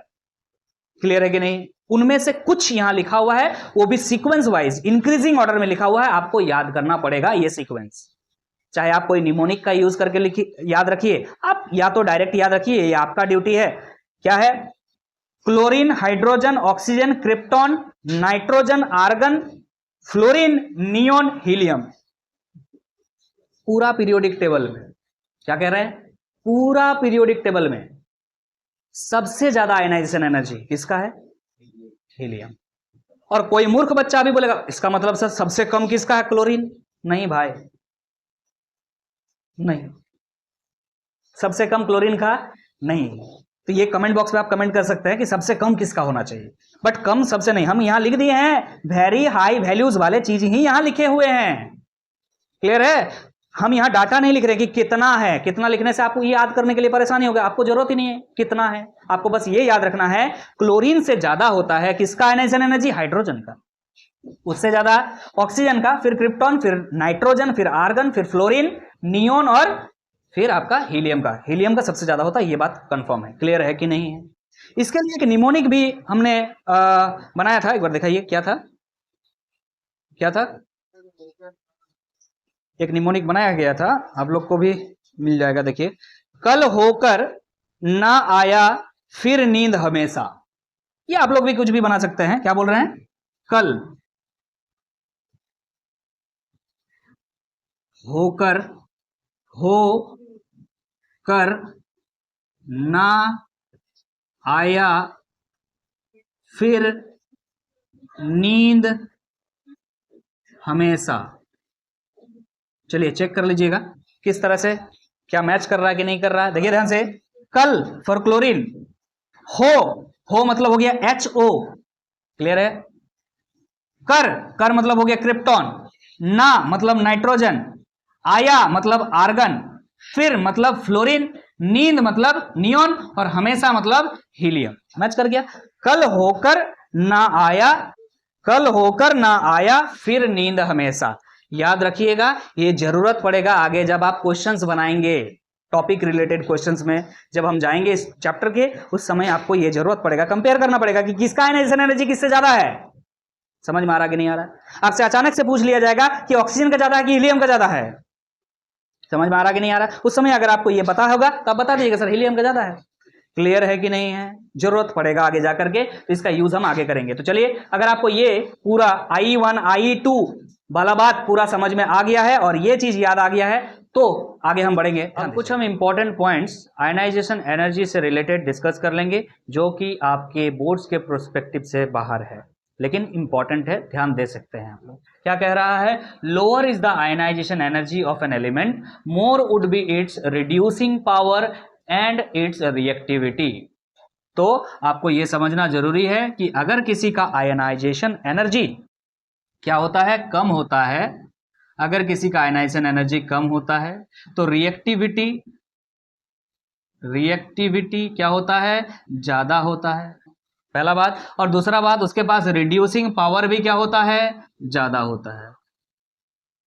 क्या आपको पता है रिड्यूसिंग पावर का मतलब क्या होता है? कि किसी का रिडक्शन कैसे कर सके। रिडक्शन मतलब क्या होता है?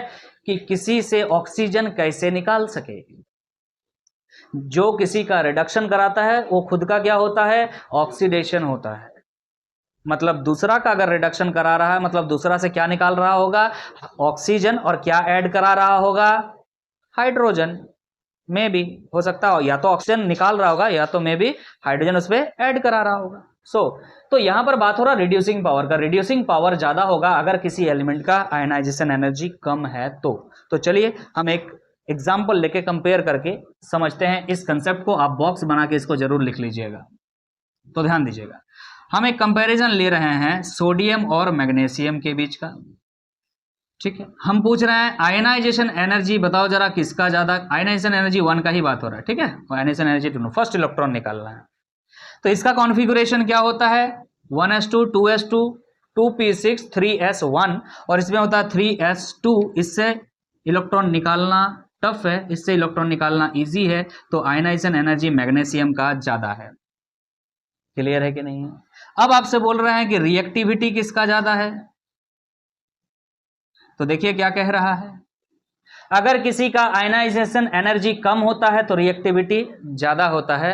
तो तुमको पहले से पता है कि सोडियम का रिएक्टिविटी क्या होता है? ज्यादा होता है in comparison to magnesium. It is very correct. Clear है कि नहीं? नहीं जानते हो? सोडियम को अगर हाथ में रखोगे ना तो तुरंत बर्न हो जाएगा, but magnesium it takes time. उसको आपको बर्न करना होगा, ऐसे ही बर्न नहीं होगा। क्लास 10 में मैग्नीशियम रिबन वाला एक्सपेरिमेंट पढ़े होगे। क्लियर है कि नहीं है?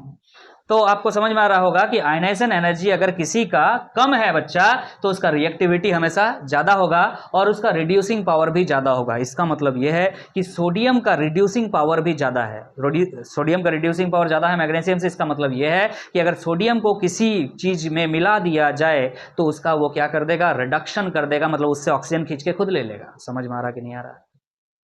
अगर सोडियम को कार्बन डाइऑक्साइड के साथ मिलाया जाए तो क्या करेगा? सोडियम कार्बन डाइऑक्साइड में से जो ऑक्सीजन है उसको खुद ले लेगा और कार्बन को अकेला छोड़ देगा, निकल लेगा।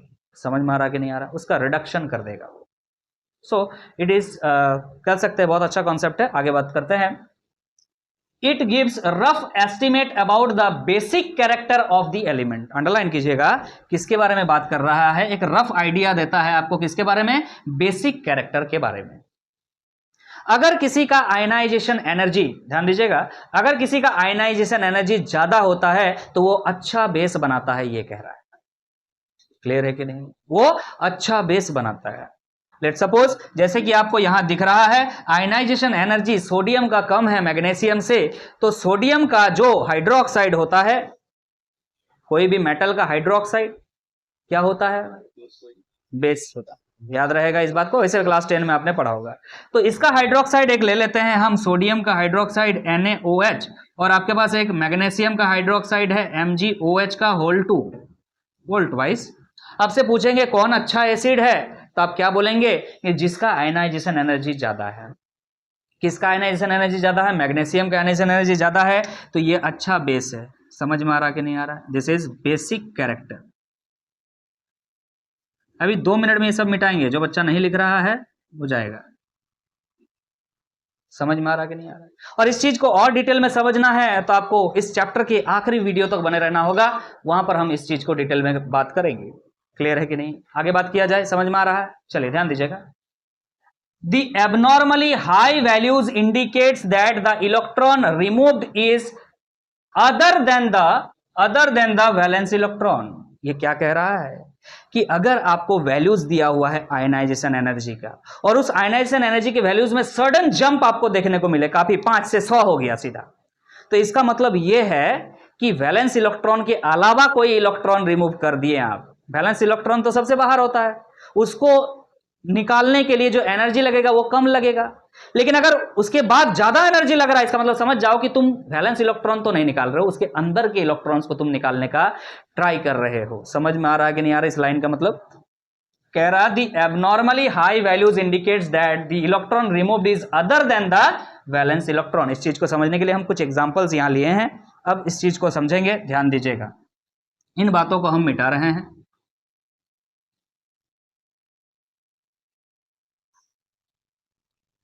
यहां पर हमने ये बात लिया है कि कोई एलिमेंट है, सर्टेन एलिमेंट है, कोई भी एलिमेंट है, उसका आयनाइजेशन एनर्जी 1, मतलब फर्स्ट इलेक्ट्रॉन को निकालने में जो एनर्जी लगता है वो 5.39 इलेक्ट्रॉन वोल्ट है। ओके, लेट सपोज दूसरा इलेक्ट्रॉन को निकालने में जो एनर्जी लगता है वो 75.62 इलेक्ट्रॉन वोल्ट है, और तीसरा इलेक्ट्रॉन को निकालने में जो एनर्जी लगता है वो 122.42 इलेक्ट्रॉन वोल्ट है। आपसे पूछ रहे हैं इसका कितना वैलेंस इलेक्ट्रॉन है, इसका कितना वैलेंस इलेक्ट्रॉन है, 1 है, 2 है, 3 है, कितना है?